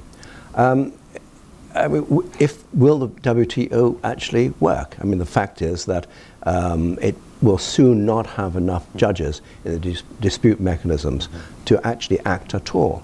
If you take the relationship with China, it's muddled and it's potentially very dangerous. I'm sure that we'll come onto this later. I mean, all of you, I'm sure, have heard of the Thucydides trap. You know, Graham Allison's idea that, you know, when a superpower is challenged by a rising power, in all probability there will be war. I mean, Allison and his researchers have 16 different instances of this, in which only 12, including fortunately Britain and America, did not come to war. Well, it's very easy, I think, to see that sort of trap occurring now with China and the United States, and at some point leading to a war, which would be disastrous. I mean, as you mentioned, my chapter was about war and the different ways that war is waged. It's no longer fashionable, really, for states to go to war with each other, because basically it's not necessary. Wars can be fought by proxy, as you see between Saudi Arabia and Iran, especially in the Yemen. Wars can be fought by hybrid means, where you don't actually risk very much in terms of either treasure or people, blood. You use cyber war, you use propaganda, you use people just dressed up as whatever you want to be. So that sort of thing, I think, will always continue. Final point, because I know you don't want to go on for too long, but you remind me that I ended with a call for the multilateral institutions to be bolstered. I'm not sure that they can be very soon. I think the problem with the Trump presidency is that even if it's a one-term presidency, it'll be quite hard to recreate the sort of good feeling and actually the mechanisms that led to the multilateral institutions in the first place. I think they're all under threat, and I regard someone like John Bolton, for example, as a real threat to those institutions. That's probably enough for me for the time being. Thank you, John. That wasn't provocative at all. Fran? Of course, I don't have a vote in this, although my son does. So. Thank you, John. Fran, let me turn to you. You've written and commented frequently about the populist threat to Europe, the EU institutions, EU governance and economic governance. What are some of the things you see going on in Europe in terms of electoral outcomes, the rise of populism, the threat to centrism, and how do you see the EU responding to it, and what do you see as the key institutions to counter this trend? Well, I think that it's good for us to remember that the EU itself is a very peculiar institution. It's not a multilateral institution in the sense that we know the WTO, for example, or an international organization like the UN. It's not even a sovereign state. It's a collection of states that have decided to pool their sovereignty. And so there's a tension I find in the EU right now, which is between its strong attraction to rule of law, its very legalistic basis, and I'll come back to that in a minute, and the emotion that there is with populism and with the sense in some communities in Europe of having been left out. And I think when you talk about, as this book does, disorder or order in the international or domestic systems and the liberal international order, I think it's good for us to remember for just a second that on Sunday we will have the centenary of the end of the First World War. 20 million people died, it's estimated. And a few decades later, the Second World War, 50 million. And this is why the EU is a legal institution. This is the greatest peace experiment, but it was done not through emotion, but through laws and through setting up institutions that are very, very complicated, and any of us who work on the EU and trying to explain it to our colleagues who don't have seen their eyes roll back in their heads, and that's not unusual when you try and explain it to policymakers here in Washington as well. And I think, you know, for a while this was fine, but the EU now has an impact on people's daily lives, and it also has become a very convenient target for the national governments to blame for all sorts of things. Prior to the Brexit referendum, there were lots of things that the British Brexiteers blamed on the EU that were not in the EU's purview. So that has become, just as we here in the United States often blame Washington or the swamp or whatever, that has become the thing in Europe. So I think we now have a situation which, in my mind, is actually more dangerous than the financial crisis. The financial crisis Europe was able to respond to by creating new rules and enforcing the rules, not always diplomatically, on its member states. But the populism that we're seeing now, the issues of Hungary and Poland that I would point to, for example, but it's not just Central Europe. Those governments and those movements which are trying to erode the institutions or to corrupt the institutions, I think it's always very difficult to argue to the publics what does it matter that judges are not just appointed by the government in power, for example. It is particularly difficult when some of these democracies are a mere 25 years old. That's a very short amount of time. I think the other challenge, so there are a number of domestic challenges that I think are facing the EU right now and Europe generally in terms of the erosion of its institutions. I think there's more than adequate time for them to be reinforced, and I was very encouraged by Emmanuel Macron's ability to make a positive argument for the EU. And Brexit actually shows us the negative example, because it's showing just how difficult it is to untie those sinews that now bind all of Europe together. But Europe faces another challenge, and that's an external one. And there are a bunch of those as well. But look at how differently Europe responds. So China, the rise of China, Europe doesn't deny that, but it tries to bind it into institutions. We don't know whether they'll be successful, but that's their approach, almost instinctively. The biggest challenge facing Europe in terms of this right now, and I'll end on this, is in fact, I think, the United States and what happens when the United States pulls back from being that leader. The US and Europe were partners in building the post-war order, which, as you rightly say, we've done very well out of that. Yeah. And it works very well for Europe.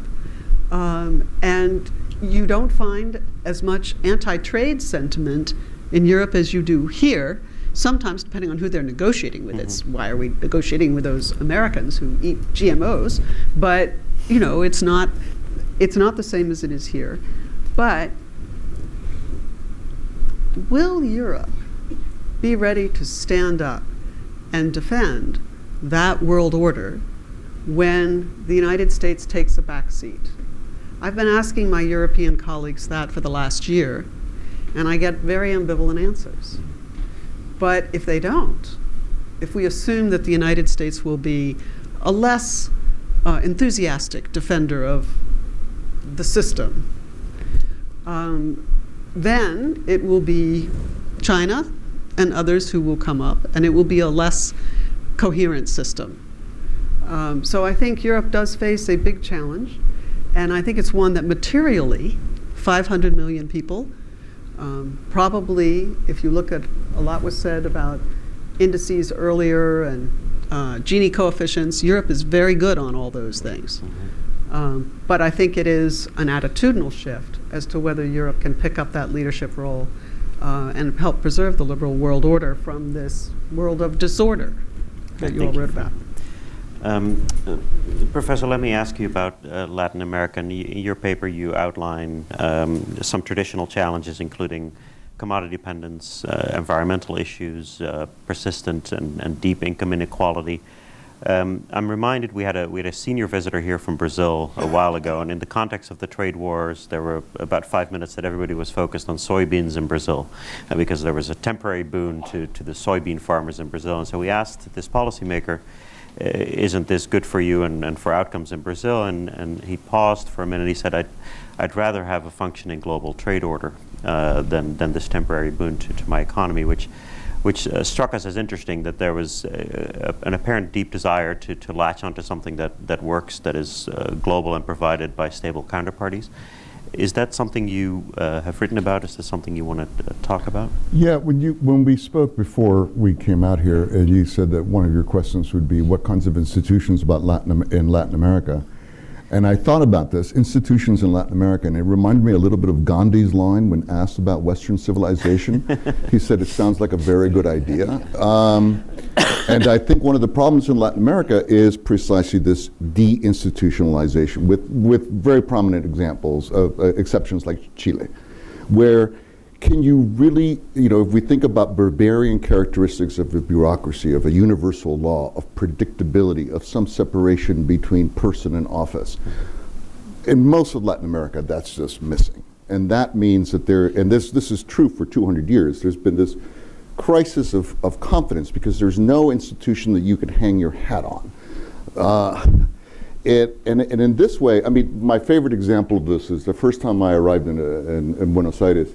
There was a big sign that says no smoking, and underneath it there was a member of the Bonaerense, the police, smoking. This is something that Latin America has lived with, and in this way, the world is becoming more and more like Latin America. If you think somebody mentioned that we've been in crisis since 1789, 1812, etc. The world for 200 years was able to settle a lot of the contradictions and the uncertainties with the Industrial Revolution through the incredible creation of a nation state. The global liberal order was based on a nation state, and a nation state was able to synchronize people's economic lives, their political lives, their cultural lives. The Latin American state never was able to do that, which is one of the reasons why we're in the same situation that we're in. And I think the world is coming to that point, that there is no longer any kind of synchronicity in people's lives. It used to be that you were a citizen of your country, you voted in your country, the economy was driven by your national economy, and your culture was defined by your country. That's no longer true for a large part of the world. And we need to create, and I have no idea what they would be, but we need to create some set of global institutions, not just in Latin America, but across the world, that people can have faith in, and they can feel some sort of membership in, and feel that these institutions have their backs. If we don't have that, the basic contradictions of the liberal order, which is a territorial definition of democracy, but a global definition of the economic, there's a contradiction there that's been solved in large part by the nation state. I don't know how we're going to resolve that. How are we going to resolve the fact that I can vote to protect my own interests, but I exist in a world in which my own interests can be driven over? And I see that in Latin America in its history. How can we have some kind of parallel between my political rights, my cultural rights, my economic rights? And I think in some ways Latin America is becoming much more of a model for the world. In Latin America, we've always been waiting for convergence. When was Latin America going to look like the rest of sort of industrial democracies? Well, I think the rest of the world is beginning to look more like Latin America, and that is not good. Let me assure you, as much as I love my continent, in terms of governability and in terms of societal health, Latin America is not a good model. And I'm afraid we're all becoming somewhat Latin American, and Trump being the ultimate example of Gabriel Garcia Marquez character. This is truly wide-ranging already. Ian, you endured a 17-hour flight to be here, and then the first thing I said is that the first thing I told you was to please restrict your comments to 3 to 5 minutes. So that was rude of me, and I want to put that out there right away. I wanted to ask you. Obviously, you're a student of Chinese policy. In some ways, one can think of China as proposing an alternate model and an alternate governance model, and certainly exerting influence. And often part of conversations here in Washington where we talk about China as if China has no plan of its own, which it does, and it's quite long-term, and it's executing quite well on it. Would you talk a bit about the alternative order that's being proposed and what you see as its opportunities and challenges? Let me talk a little bit about China and the rules-based international order, and the big question being, does China intend to replace it with a new order of its own? China was not present at the creation of the rules-based international order at the end of the Second World War. It was in the midst of a civil war. When that civil war ended in the 1950s and 1960s, it openly challenged that rules-based international order. And it was only in 1978, with the introduction of economic reforms, did China begin to work within the rules-based international order. And it has benefited enormously from doing so. In the 40 years since those economic reforms were introduced, China has emerged as the world's second largest economy and is probably on course to become the world's largest economy, depending on how you measure it. It could be even there now, or certainly within the next 10 or 15 years. So there's really little sense for a country like China to want to overturn a system from which it has benefited so much. Now, that being said, China is clearly dissatisfied with certain aspects of the rules-based international order. It's not happy with the law of the sea, and we saw that in 2016 when it rejected the verdict of an arbitral tribunal that was set up to examine China's claims in the South China Sea. It's not happy with certain aspects of human rights, humanitarian intervention, the International Criminal Court, etc., etc. But China is still a major beneficiary of the rules-based international order, and in some ways it's a supporter. Among the P5, the permanent members of the Security Council, it is the largest contributor of peacekeeping forces. Now, that's, I think, a good sign that this is not a country that wants to overturn this order.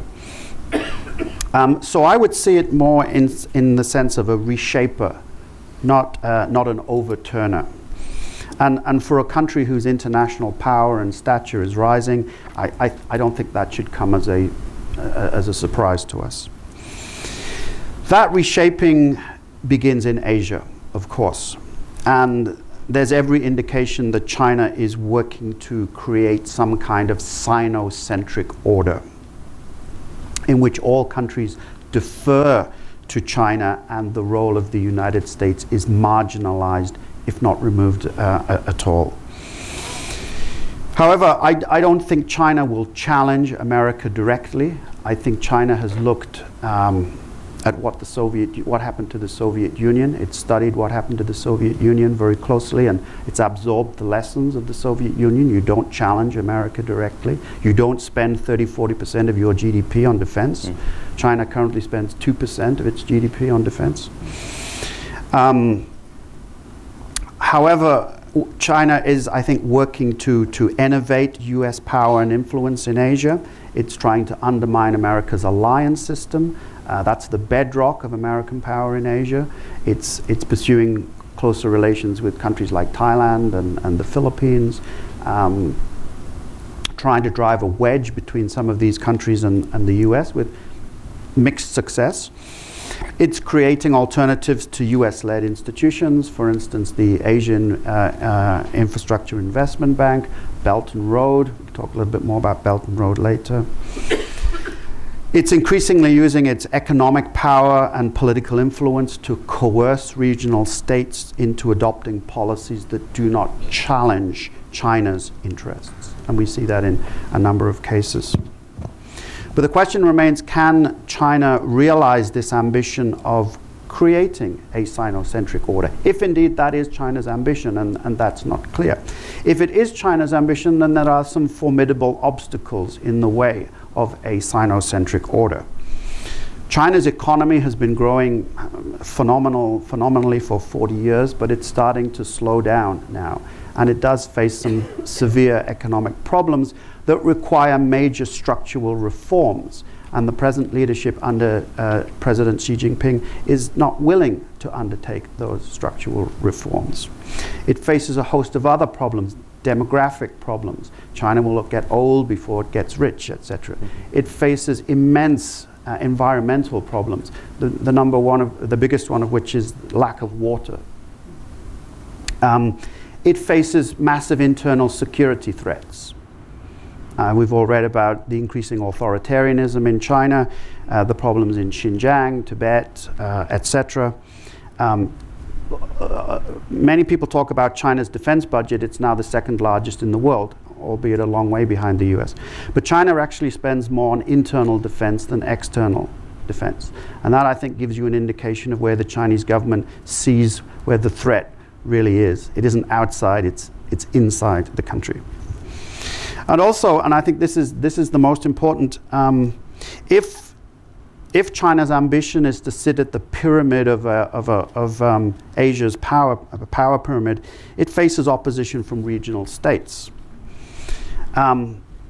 China is involved in a host of almost intractable territorial and maritime boundary disputes. It has a major dispute with Japan in the East China Sea. It has disputes with 5 Southeast Asian countries in the South China Sea: Philippines, Vietnam, Malaysia, Brunei, and Indonesia. It has a major border problem with India. Being a leader requires followers. The United States has been very successful in attracting followers since the end of World War II. China has not. Very few countries, very few, follow China. Okay, maybe Cambodia. Can't think of very many more than that. And China's military modernization, its rapid military modernization, has generated a lot of anxiety in the region, a lot of suspicion, a lot of worst-case scenario thinking. And I think few, if any, regional countries would be comfortable with a Sinocentric order. And I think they would work against it, mainly in cooperation with the US, but absent US leadership, then working with each other. And we're already seeing signs of that happening now. So I'll stop there. Let me pick up on your comments, because I think there was an important speech recently by Vice President Pence, in which a lot of individual pieces of US policy vis-a-vis China came together. And I think in a nutshell, the Vice President said something along the lines of, look, China has a whole-of-government approach to a range of political, national security, and other trade issues. And in order to counter that, and in a geostrategic sense to contain it, we are also, without using so many words, using a whole-of-government approach. And I wanted to perhaps ask you first, John, your view in a military sense, because one of the implications of Vice President Pence's speech was the insistence that countries pick a lane, so to say. Like either you're with the U.S. or you're with China, and it's also directed at U.S. companies when it comes to these tariffs. For example, the message to U.S. companies is change your supplies, or else you'll be hit with these tariffs. Can you talk about how you see that in a military sense and in a potential conflict sense? Back to zero sum again. Yeah. Well, I think militarily there is no doubt that the US is streets ahead of the People's Republic of China, and will remain so for some time to come. I mean, I would think, maybe 2 decades, perhaps even more. And as I said earlier, that the relevance of the sort of the conventional warfare is becoming less striking. But that's not going to be the case, I think, with China and the USA. I think the lesson of history is always that where a country expands its trade, so it expands its military might. It's not always that way around, but the two do go together. And I don't think one can ignore the spread of China around the world through Belt and Road Initiative. If you take, for example, Pakistan, the China-Pakistan Economic Corridor, or if you take the ports that China has now got around the Arabian Peninsula and India and the Gulf. I mean, these are assets which at some point may well need to be protected militarily. Then the question is, would the United States actually want to do anything about it? This is the big question, and I'm not sure that your wonderful president actually knows. It seems to me he's not actually terribly interested in foreign policy in a very odd way. I mean, if you look at his policy so far, it has really been to sort of dismantle or reject everything that his predecessor did, whether it be Cuba, or whether it be the TPP, or whatever. And that I don't think is going to change. And so the question is, if you take the Pence speech, what was it, who actually was the audience? And I don't really have an answer to that. I just pray that there will not be some accidental clash in the South China Sea, which could well happen. If you look at the little incidents that take place between fishing boats from the Philippines, if you look at the tension in the Senkaku Islands with Japan and China, these things can easily explode. What happens then? I mean, I think if you take I think Ian was talking about the UN, the judgment over between the Philippines and China. Well, it went the Philippines' way. However, Duterte then didn't use that judgment. He immediately sided with the People's Republic. And so you've got sort of a power politics at play here, which is avoiding any risk of military action. But you can't assume that that risk will not recur. I think it almost certainly will, and I don't know how it will be dealt with. Okay, thank you. Yeah, oh, actually, one thing, talking about Trump, can't avoid the guy. I was talking to a leading French political scientist last week who said, since we're in Washington, Jamal Khashoggi obviously is someone that you probably all knew. And this guy said, MBS, il est le fils de Trump. Mohammed bin Salman is the son of Trump. And what he meant was that the sort of rhetoric and behavior that the United States president has been, I would say, guilty of in the past 2 years actually gives license to the behavior that Mohammed bin Salman seems to have used against Jamal Khashoggi. And it's a very, very dangerous way to act. Sorry, that's an interlude. No, thank you. And you keep talking about my president. Just to be, I'm a Dutch citizen. So good man. You have this flawless accent. What happened? Like our Spanish friends in the audience, I have a king who I also didn't vote for, but I'm quite happy. I'm very pleased you're a Dutchman. Why aren't you taller? Yeah, I'm sorry. My mother's Spanish. Ah, there we go. Fran, I wanted to return to you and pick up on One Belt, One Road, and in the context of the trade battles. Much has been made of China's incursion through the port of Piraeus in Greece into the EU, into Greece's position when it comes to certain matters in front of the UN, in front of the EU. And then there's the trilateral discussion between the EU, Japan, and the US to counter China's trade practices. Can you comment on where the EU as a whole, in terms of its foreign policy and its strategy towards China stands? Well, I think it's kind of at a point of trying to assess exactly what China is doing and how that affects Europe. China has been traveling, particularly in Central Europe. It's been showing up, Chinese government officials, and making big promises. And if you go to Budapest, they will tell you, we're going to be the hub for Chinese investment. You go to Warsaw, we're going to be the hub for Chinese investment. So you have to look and see, and a lot of the pledges that have been made about deals have not matured. But there's no doubt that the investment that China has been making in the EU has gone from almost nothing to significant investment in 5 years. Primarily, interestingly, not in Central Europe, but in old Europe, if you will. And so it has led to serious consideration and movement within the EU of something that is a CFIUS, Committee on Foreign Investment in the United States, type strategy and investment review. We don't know yet what this final product will look like, how tough it will be. I do think that the EU is increasingly aware and leery of China as an investment partner. And one of the things that you see in the trends is that it has gone from being private Chinese investment to being sovereign-owned or state-controlled in some way, which I think is probably characteristic of the Chinese economy over the last couple of years. But we do see this in Europe in terms of the assessment. But I think at the same time that Europe is, in a sense, being pushed to work even more closely with China because of the absence of the United States. And we do see this very interesting discussion between the US, EU, and Japan on how what can be done to help China or to push China to not violate WTO rules and to become a good citizen, a better citizen than it is right now.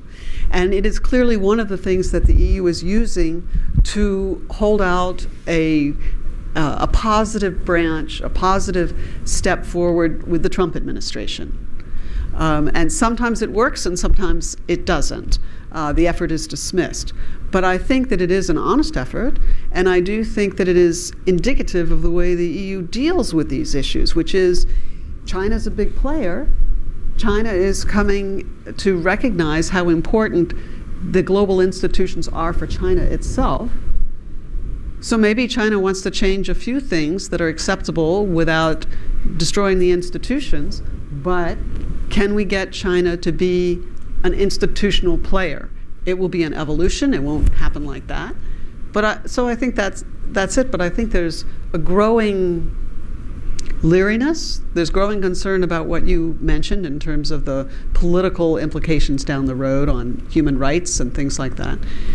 But there's always been, one footnote on that is there's always been a distinction between the member states and the EU institutions on human rights, where the institutions are often left to be the bad guy on human rights and be really tough, and the member states are going, oh, it's really not that bad.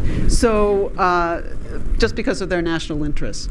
But I do think you will see that with China. You will see the member states being more cozy and the institutions being more strict. Yeah. Thank you. Miguel, wanted to turn to the region.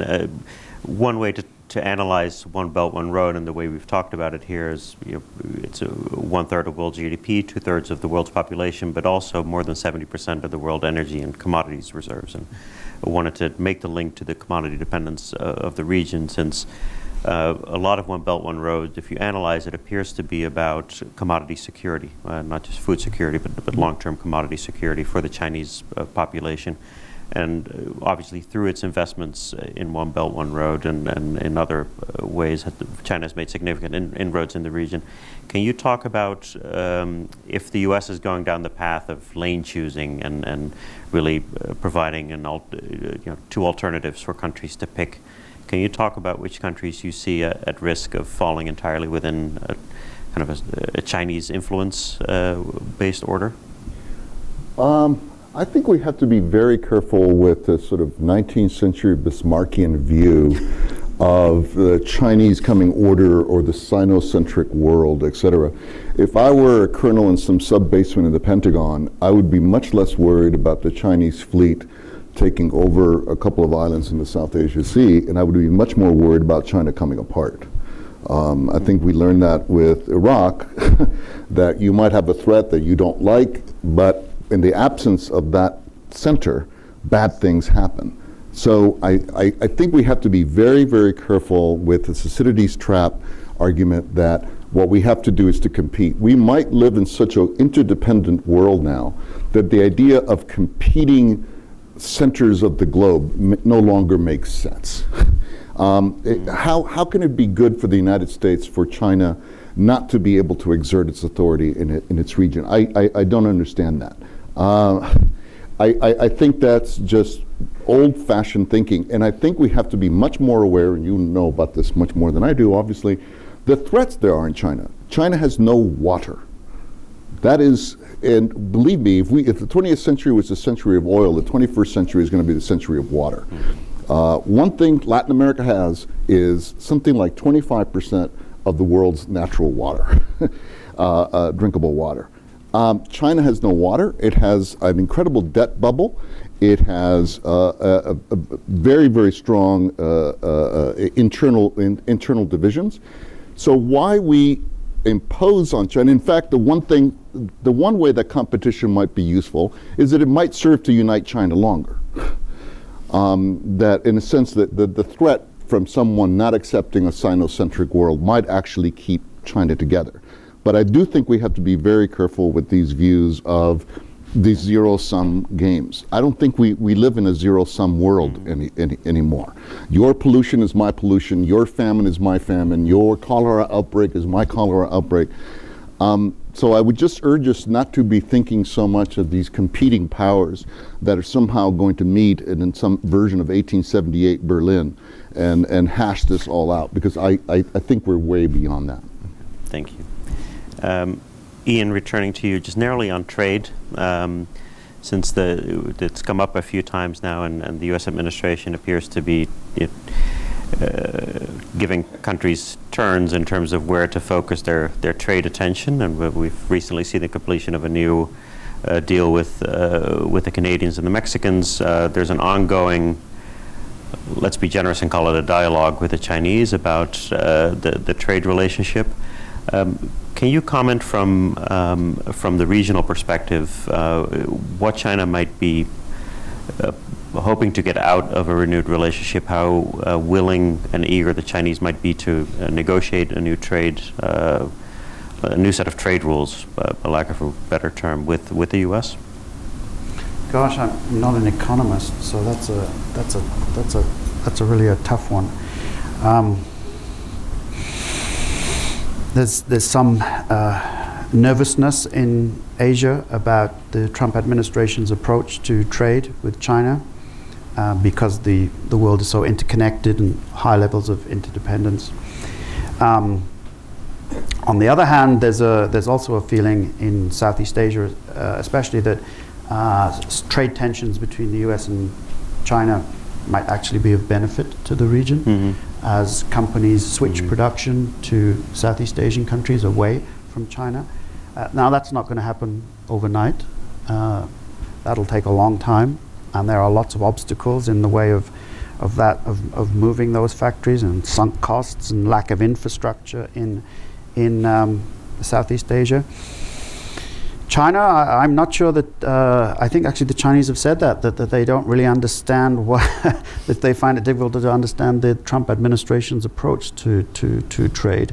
And whether this is bluster before trying to sign a deal or something else. So let's see. But can I pick up on two other issues that you brought up?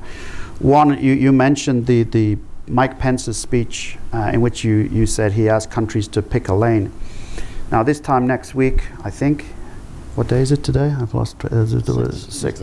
So next week is the East Asia Summit in Singapore, and Mike Pence will be there. Mr. Trump has decided not to go, so Pence is going. And if he delivers a speech in which he asks countries to pick a lane, he's not going to get a very good response to that, particularly from Southeast Asian countries. Southeast Asian countries will tell you over and over again, don't make us choose. Don't make us choose between the United States and China. We want to have a good relationship with both countries. It's in our interests to have good relations with both countries. And in fact, a little bit of competition between the US and China is good for us. We can play one off against the other. Also China and Japan, you know. So Japan, you're offering us a railway system, a high-speed rail. China, can you make an counter offer, etc.? And they can playing one off against each other. So it'll be interesting to see what Mike Pence actually says in Singapore next week. He can't give the same speech that he gave at the Hudson Institute. That's not going to go down well. Although I think there are many countries in Asia who quietly applaud what the current administration's approach to China is. But of course they won't say it. They don't want to upset China. We've mentioned Belt and Road. It's really hard to know what Belt and Road actually is. Is it some grand strategic Chinese project that's well thought out to try and create a Sino-centric order and to link large numbers of countries into a production chain with China? Is it simply a way for China to get rid of its excess industrial capacity? Or is it merely a slogan, and that the officials below Xi Jinping are desperately trying to fit together existing projects to make it look like a seamless whole? I remember I was reading an article in the South China Morning Post, a news piece a few months ago, about Cambodia was sending domestic helpers to Hong Kong for the first time, and this was part of Belt and Road Initiative. Well, if that's part of Belt and Road, then the Belt and Road is everything, and therefore it's nothing. But we're also seeing pushback against Belt and Road in Asia, particularly in some of the key countries like Malaysia. Malaysia has a new government now. It's either cancelled some of the Belt and Road projects, or it's renegotiating them. Myanmar is doing the same. Even Pakistan is, I think, having some doubts about its various infrastructure projects. Countries in the region have looked at what's happened with Sri Lanka, and they've seen the kinds of problems that Sri Lanka has faced, and they're not willing to go along with it. I could make a very provocative statement and say, I think Belt and Road has had its heyday. I don't think it's going to go much further. Because it's too much debt colonialism? Yeah, too much pushback, too much suspicion from other countries. And they're smart, they realize this. Yeah. Okay, with that, we have about 25 minutes for audience questions, and I'm eager to open it up for dialogue with you all. So if there's microphones, please raise your hand. Yes, sir, over there. Yeah, hi, I'm Raphael Jones from the Office of Personnel Management here in D.C. Quick question about China as it relates to its forays into Africa and its economy. So if someone could speak to that. I'm sorry, China and its forays into? Africa. Okay, John. Well, yeah, it's a good question, because I think China now is the world's second biggest donor of aid, except its donations do not count as aid under the OECD rules, because they are 80% of them are sort of debt tied to commercial loans. It's a huge player in Africa, and just talking amongst ourselves, I'm surprised actually that the Middle East and Africa have not really figured so far. It seems to me that either that's because it's convenient to forget about them, or because we've become so enamored of the whole concept of China and a Sino-centric world, etc. I think that the Chinese investment in Africa, I'm not an expert on this, but if you think of all the fragile states in Africa, I don't think they're necessarily becoming less fragile by Chinese investment if that investment is in terms of taking control of land, or of various assets, or of ports and so on. So I would be wary, but it's a good question. Yeah, let me add. This is partially anecdotal and partial just economic information. I was in Kenya last year with my son and my dad, and traveling around. 90% of the tourists were Chinese. Most road infrastructure projects were being conducted by Chinese construction firms and financed by Chinese banks. And certainly British influence, which in Kenyan history is a blip, right? You had the influence of India for a long time. Then there was a brief period of British influence, and now there's Chinese influence. British influence was a long gone memory. And so you mentioned fragile states. I think there are countries with institutions weak enough. It's not Kenya and it's not Ethiopia, which have their own long history and long regional influence and impact, where China has bought the state outright. And in a play for infrastructure, critical port infrastructure, critical commodity security, and food security. So when you say weak, you mean corrupt? Yeah, or with limited institutions. Yeah, with institutional challenges, like Miguel has been describing. Weak institutions to stand up to a dominant investor. May I? Yeah, please. I think we have to also differentiate between two aspects of the Chinese global plan. One is commodity security, and you can easily see that if you actually look at cereal imports to China. They have been trying very hard for the last 15 years to make sure you don't have to cross water. They're very concerned about this. They want to be able to have a complete security of the major commodities.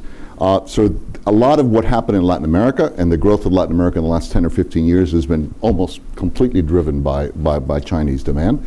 So there's that aspect. And there is the investment aspect, the way of getting rid of some of your excess capacity. That I see as much more meaningful. It's a way of making sure that any engineering firm in China has lots of work. I think that part of it makes a lot of sense. The trying to guarantee commodities over territory that you cannot control, buying land in Zimbabwe. I mean, would anybody here buy land in Zimbabwe? I mean, the property rights regime in Zimbabwe.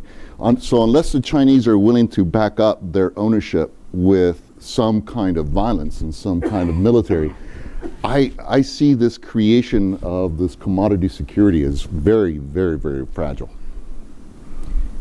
So here, questions at the front. Sir. Thank you very much. That was a very interesting session so far. I have a question about the Korean Peninsula, perhaps for Ian. I've been spending a bit of time in Pyongyang. Rather bizarre, I know, but there you are. And of course, the question we always ask the DPRK officials is how influential is China? And they always play it down. You know, they're proud nationalists, and of course, as far as they're concerned, they're calling the shots. What's your perception of that? And what do developments in the Korean Peninsula in the last year or so actually tell us about Chinese power or the limits to Chinese power? Thank you. Okay, thank you. Ian, and then perhaps John. Sure. Okay. That's a good question. When you talk to, as I sometimes do, I'm not a Korea expert, but occasionally I go to South Korea and I ask them the same question. I said, how influential do you think China is? And they say, oh, it's very influential. China could shut North Korea down like that. Okay. Then when I ask my Chinese friends that, they say, oh, we have no influence at all. This country is out of control. And we just can't control it. It's an embarrassment to us, quite frankly. I've seen Chinese get visibly angry at their relationship with North Korea. Truth of the matter is, though, that the status quo is good for China. In fact, to be honest, it's good for everybody, the status quo. China does not want to see a unified Korea with American troops on its border or American troops in the south. It does not want to see a unified Korea that has nuclear weapons. If I were the South Korean government and I was and we reunified with the North, I'd keep those weapons. It's a tough neighborhood. And also the Chinese, for the Chinese, North Korea is a buffer between themselves and the South. So I think. And the South Koreans can't afford unification, so although they talk about it, it would be massively disruptive for their economy. It would, for the US, the North Korean threat helps justify American troops in South Korea and Japan. If you remove that threat, you remove part of the justification for having those troops there. Japan wants to keep those troops. So, as I say, it's status quo is almost in every country's interest except for the North Korean people. If I can, there's a little bit, the relationship between China and North Korea is a little bit between a banker and a creditor. There is a certain point where the creditor has as much power as the banker. And I think this is if North Korea falls apart, you're going to have 10 million people flowing into China and also another 10 million flowing south. I think that's the last thing that the Chinese want. So do they have influence? Yes, but the North Koreans also have a great deal of influence on China because they can threaten that. Thank you. John? It was a very good question. I'm not sure that was a very good answer. I agree actually with Ian. I think the question is, where do we go from here? I've been, as you may have noticed, rather critical of President Trump. But it has to be said that the bully boy tactics do produce some results, whether they're good or ill. I suspect that at the moment, in terms of negotiations, the big winner remains Kim. And if I were Kim, I would not surrender my nuclear weapons. Why on earth would I? If I were in the neighborhood, if I were Japan or Taiwan or China for that matter, or the Philippines, I would be a little worried about the whole security umbrella that America has put over the Pacific region since the Second World War. And by offering, essentially, well, by cancelling military exercises, and then by basically offering to withdraw troops as well, which I think is somewhere in Trump's mind, I think that actually gives Kim a much stronger card to play. Where we go from here, I don't know. I mean, you know, another summit is supposed to be on the cards now. I imagine that Trump would have been offended by a lot of the criticism of the first summit. So maybe he'll change his mind. Who knows? The guy is unpredictable. Mr. Chairman? Everybody knows the situation in Venezuela. And I would like to know your take, Professor, about Venezuela. But regarding, we have a new guy in Brazil, Bolsonaro, and a new guy in Mexico, López Obrador. Do you think those guys will affect the situation of Venezuela in the short, medium term? I think even, is that me? I think even Bolsonaro knows better than to get involved in Venezuela. I think for anybody to try to achieve a solution in Venezuela from the outside it makes Afghanistan and Vietnam look like a cakewalk. So I doubt they're going to try to be involved. And López Obrador has his own problems that he's not, I think López Obrador is not concerned with what's going on in Venezuela. I think what's going on in Venezuela is a perfect example of what I'm talking about, deinstitutionalization. Once you let that amount of disorder, once the economic supply chain no longer works, once the money no longer works, once the traffic no longer works, once the cops no longer work, how the hell do you put it back together? And I think Venezuela can serve as a very good object lesson.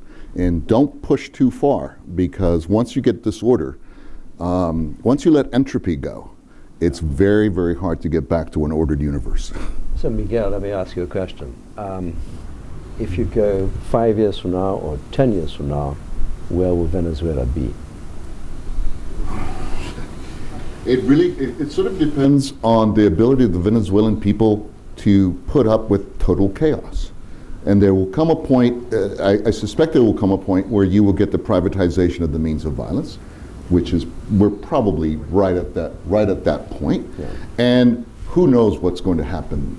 Who knows what's going to happen there? I don't know. I can't see Venezuela remaining under Maduro and whatever one wants to call their system, Bolivarianism. I don't see that as having a 5 or 10 year lifespan. What is going to take its place? And how do you then recreate, in a sense, you have to recreate a state. Yeah. I mean, even with a lot of oil. Do you see the U.S. playing a role? I mean, oh God, I hope not. I still remember Carlos Fuentes was once asked, what can the United States do for Latin America? And he said, forget we exist. Yeah. Let me make 2 comments on Venezuela, because this is, you describe a tipping point analysis, and for reasons nothing to do with the work here, I met with the Aruban government 6 years ago, and they were complaining that there was no toilet paper on Aruba. And we asked, well, why is there no toilet paper on Aruba? And they said, well, the Venezuelans are out of toilet paper, so they come here with their boats, buy all the toilet paper, and go back with it. So the government was not able to provide basic economic services 6 years ago, 6, 7 years ago, so that it's been dire and desperate for quite some time. And so that I think that makes it hard to predict as to when the tipping point will be. The second observation, and we've written about it, is that there's a void. If the U.S. is not involved, others are willing to get involved. And a recent example is this petro cryptocurrency that the government toyed with launching or launched, where it's in the public domain that the Russian government was actively on the ground, quote unquote, brainstorming and trial ballooning this alternative to the dollar, which is, as an observation, I think it does open up, these vacuums open up and other people do step into them, so for good and for bad. Mr. Qureshi, I think you had a question as well. Comment / question. I think very good discussion on the global order or disorder. And it has focused on challenges to the global order from global geopolitical shifts, pressures, and how to kind of protect the global system from these challenges. What are the implications of that? So that is important. It's a big challenge. But also looking at the global system in a dynamic way, beyond protecting the current system, which in itself today is a big challenge, is the need for change because of change in the global economy.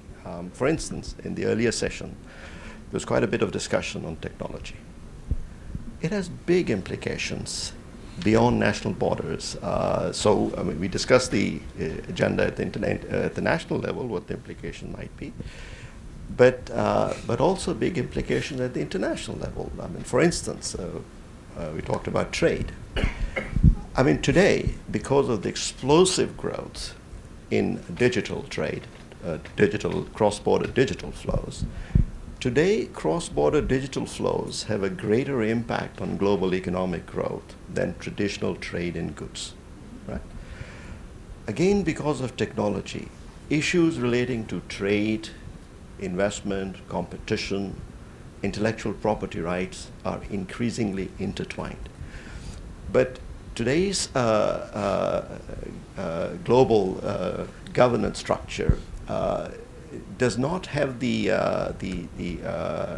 requisite paraphernalia to deal with that. WTO's mandate is mainly merchandise trade, a little bit on investment, a little bit on intellectual property rights, trade-related intellectual property rights.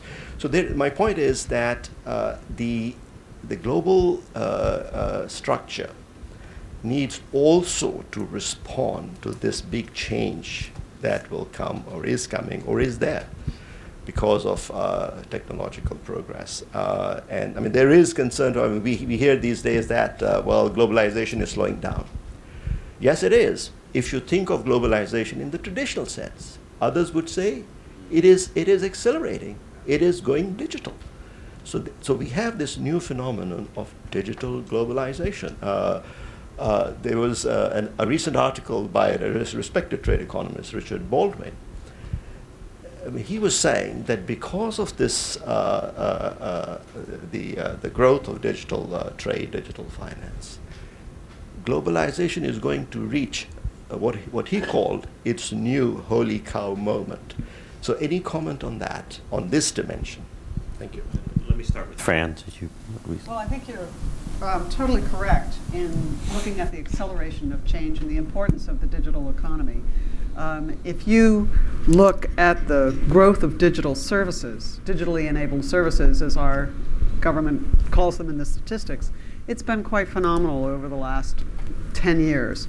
And it is really misleading, as this administration does, to focus on trade deficits that are based on trade in goods, rather than trade in services or trade in digitally enabled services, both of which are the stronger parts of the American economy. Think of all those movies that Disney rents in Europe, right? So I think that there is there is this growth that you're talking about, and there is also this lack of rules. And what we are likely to see, I think, is the emergence of different centers of regulatory power. And what we have right now is an EU that is extremely active in this area.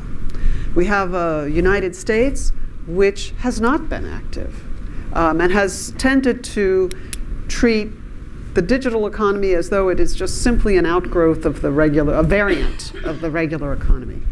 And then a China that is looking at how it can benefit in terms of technology. And also, you spoke about commodities security, but I think also in terms of information security.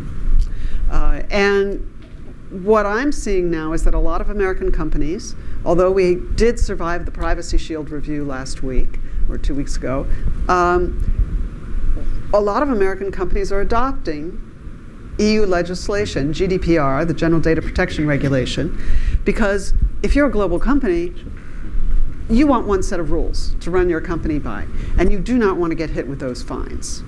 So is there a collision? Are we going to have 3 potential areas of rulemaking in this economy? Because you're right, there's no international institution that really is similar to what the WTO can provide.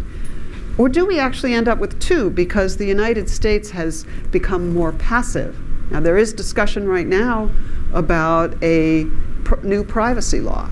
We're at the very beginning of this discussion. It's not clear to me it will be a priority in the next Congress or with this administration. And it will still have to be consistent for many companies with GDPR. Or do we end up with 2 nodes, China and Europe, or a Europe-based, a China-based, one based more on security of information and one based more on security of privacy. And then when you have cyber security, you have to also marry that into these considerations. And there you have China as more the offensive, and Europe and the United States as much more of the defenders and those seeking to deter. So that's a whole nother issue that as we go online, as the digital economy grows, becomes as important as the hybrid warfare that you spoke about. Well, I think, Fran, where does this leave the gravity model of economic modeling? I don't know. I'm not enough. I thought you might put your Brexit hat on, or anti-Brexit hat. My anti-Brexit hat, yes. Because it seems to me that actually geographical proximity really does matter, and one of the, Well, I mean, one of the big fallacies. If you were a Brexiteer, which I know you're not, and right. I'm certainly not, you would say, oh yes, digital commerce will be our great savior. We in Britain can trade with China, blah, blah, around the world. And of course, it's true only up to a certain extent. It's not even true in Silicon Valley, because it's not even true in the tech world, because you do have these hubs, and there's a reason people physically go to Silicon Valley. And it's because that nexus where you can meet someone who might fund your startup or something like that still requires the personal interaction. So I don't see that changing, but I do think that the means by which a country creates income for itself and its citizens can change. It means, for example, that small SMEs, small and medium enterprises, can be far more active internationally than they ever were before. So there's a lot of different things. We have a question here in the 3rd row. Yeah. I'm Alan Kieswetter with the Middle East Institute, and while it's refreshing to have a discussion of world order and disorder without mention of the Middle East except passingly, it's not very believable. So I would appreciate the panel's comments on this. I think you're absolutely right. And actually, going back to, I think Miguel was talking about identity and nation states. And it seems to me that a lot of the unrest in the Middle East is essentially, its roots are in identity. Are you Muslim? If you're Muslim, are you Sunni? If you're not Sunni, which sort of Shia are you? Are you Arab or are you Persian, etc., etc.? And all of this is a kind of a post-colonial instability that will take a lot longer to resolve. And I personally think that the Saudi Arabia is playing an extremely negative role and has done actually for decades. And the irony, of course, is that that I would regard as Saudi-sponsored madrasas, mosques around the world, and therefore an extreme view of Islam, were actually a reaction to the Iranian Revolution, when Ayatollah Khamenei said that it's a duty to export. Oh, is this thing not working anymore? Apparently. Ah, I'm sure that my Shakespearean tones didn't reach the back of the audience. Did it reach as far as you there? Great. So I sort of despair. I think it's going to take a very long time before the Middle East, in fact, the whole Muslim world, in a sense, from Morocco all the way across to Indonesia and the Philippines, before it really stabilizes. And perhaps it's a mistake to think of it as just the Muslim world, because there are so many different entities and varieties within that Muslim world. But at the moment, I think that, well, petroleum dollars have played a very pernicious role. And actually, going back to Venezuela, I think it was a Venezuelan oil minister who was a founder of OPEC, who famously said that petroleum is the devil's excrement. And I think that has actually has some redolence in what's happened with the tensions in the Gulf. I was in Doha recently, and the Qataris, of course, were incredibly happy about the death of Jamal Khashoggi. Not because they didn't like him; they would obviously sympathize with him, because it made the Saudis look in a very, very bad light. But these sort of tensions are, they will take a long time to resolve. The message of Islam has to somehow change within the Muslim world. Thank you. Thank you, Dave Rubinowitz. One of the assets for the U.S. for world leadership is the English language, which turns out to be the lingua franca of the world, much to the annoyance of the French. But in some ways, Mandarin Chinese is easier to learn as a foreign language than English. And the one disadvantage they have is their writing system, which takes years to master. And if they came up with a phonetic system, a pinyin that actually worked and was adopted, they could very easily displace English as the lingua franca. Is there any effort to do that? Do you know if anything happening? I know there are a lot of Chinese language schools being set up in the third world, and are they using regular characters, or are they trying to come up with a phonetic alphabet? John and Ian. Jintian Tianqi Buhao,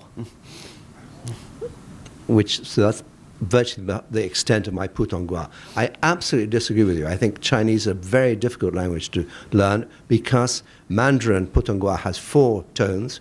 If you want Cantonese, you've got maybe 10. I mean, English, with all due respect, sorry, I do apologize for having been heightist. But, but I mean, here is Bart speaking perfect American English, and part of the lingua franca. I don't see any way in which Chinese could ever be that. Sorry to disappoint you. That's my opinion. Oh, I agree. As I studied Mandarin Chinese for a year, and I'm living, breathing evidence that it's not impossible, very difficult language to learn. The 4 tones, the writing system, the grammar is relatively simple, but it's the tones and the characters. And within China itself, not everybody speaks Mandarin, even. It's probably about 70% of the population, and there's lots of regional dialects. Cantonese is 100 million people. And you find that young Chinese are learning English, and they're doing extremely well at that. It always amazes me when I go to China and I meet people and their English is almost perfect, and I ask them, so did you study overseas? Did you live in England or America? They said, no, I don't have a passport. They've learned it in China itself. Yeah. So I don't think Mandarin is going to take over the world. Just as an aside, can you explain to me why in China, mainland, you find people speaking really good English? In Hong Kong, which was a British colony for 150 years, the English is terrible, especially the accent. One day you'll all learn Dutch, and then this will be a lot easier. We're almost out of time, and I want to make sure the panelists have a chance to make any concluding remarks. So perhaps I'll frame it in this way. You often get the question at the end of the panel, what keeps you up at night? So I'll ask you the opposite question. What makes you optimistic in the morning? Wow. You're starting with me. Yeah, why not?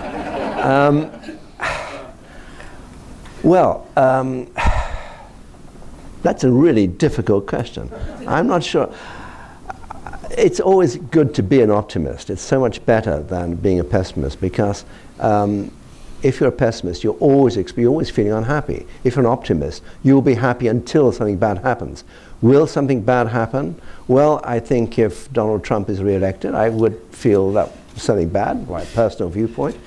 I think the world has been a much safer place in the last 2 to 3 decades. I mean, it's not quite the end of history. I mean, Fukuyama, I think, has recanted several years ago on that. But we haven't had massive wars. And with all due respect to what's happening in Yemen and Syria and Iraq and Afghanistan, actually the numbers being killed are far fewer than before. And if you think of disputes such as the Arab-Israeli conflict, which the Palestinians always used to say is and the Arabs as a whole said is the mother of all conflicts. Well, actually, mother has been sort of conveniently put on the shelf somewhere else and has been forgotten about. And a lot of the conflicts and potential flashpoints in the world have really been put on ice. They've been frozen. Even, India, Pakistan, for example, India, China, the divided island of Cyprus. So in that sense, we have been living in a fairly comforting period of history. My sense of pessimism or doubt is that because Donald Trump is rolling back all of the multilateral institutions, that we are giving up those advantages which we've had because of the post-Second World Order. That's what would keep me up at night. Okay. Thank you, Fran. So I was kind of the in-house optimist during the financial crisis, maintaining that the European Union was not going to fall apart and the euro was not disappear. And people used to quiz me a lot on it, and I finally said, well, I'm an optimist because I actually have pretty low expectations. Things will happen at the last minute, at 3 a.m. some night at some European Council meeting. So, the 3 a.m. was a Hillary Clinton line as well. Yes. Look what happened. So I think what makes me optimistic is that the system does work for those, the international system does work for those who engage in it. The experience of Europe, the experience actually of this country, and the experience of China, for those who are able to participate in the system, and I remain optimistic that the system has within it enough flexibility to accommodate new major stakeholders, which is important. It can't be a rigid system. But what keeps me up at night is the way, and this reflects more what was said in the earlier panel, the way facts have often disappeared from our discourse. So in evaluating whether a system works for your country or your ethnicity or your community, you have to start with facts. And unless we can do that, unless we can figure out a way to make that case, then those in Europe who don't believe that the system works for them, those here who don't believe that the system works for them, and others in Latin America as well as in China and elsewhere will reject the system, which has actually done very well for all of us over the last 70 years. Thank you. What makes me optimistic in the morning is I see my wife in the bed and then I see my dog. And I'm afraid that fortunately that order. Yes, we keep her downstairs. The dog.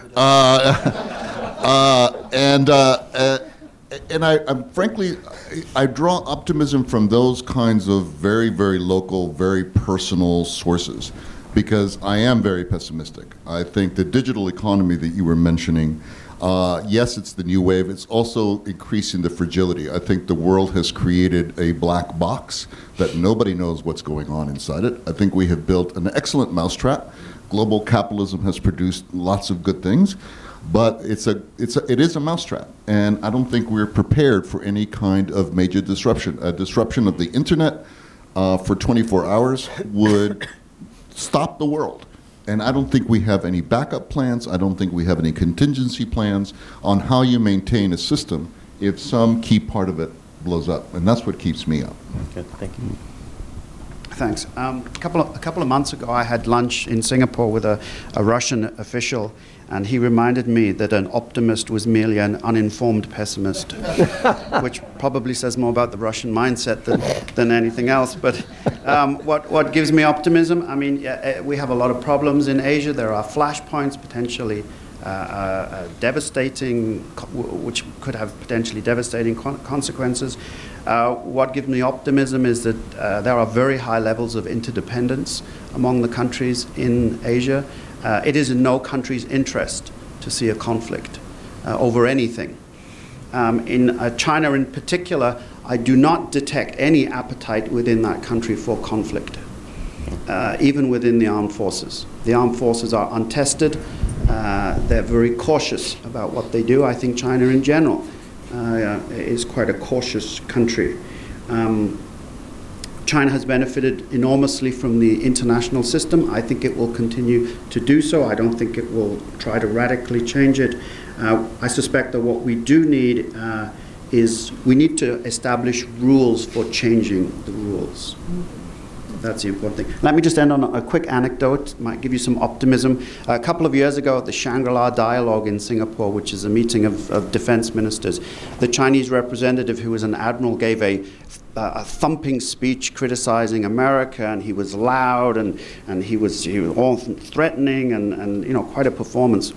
And then later that day, as I was leaving the hotel, I saw that admiral wearing a pair of shorts in the taxi queue, and I was behind him, and I said to him, "Oh, Admiral, where are you going?" He said, "Oh, I'm off to the cinema to see La La Land."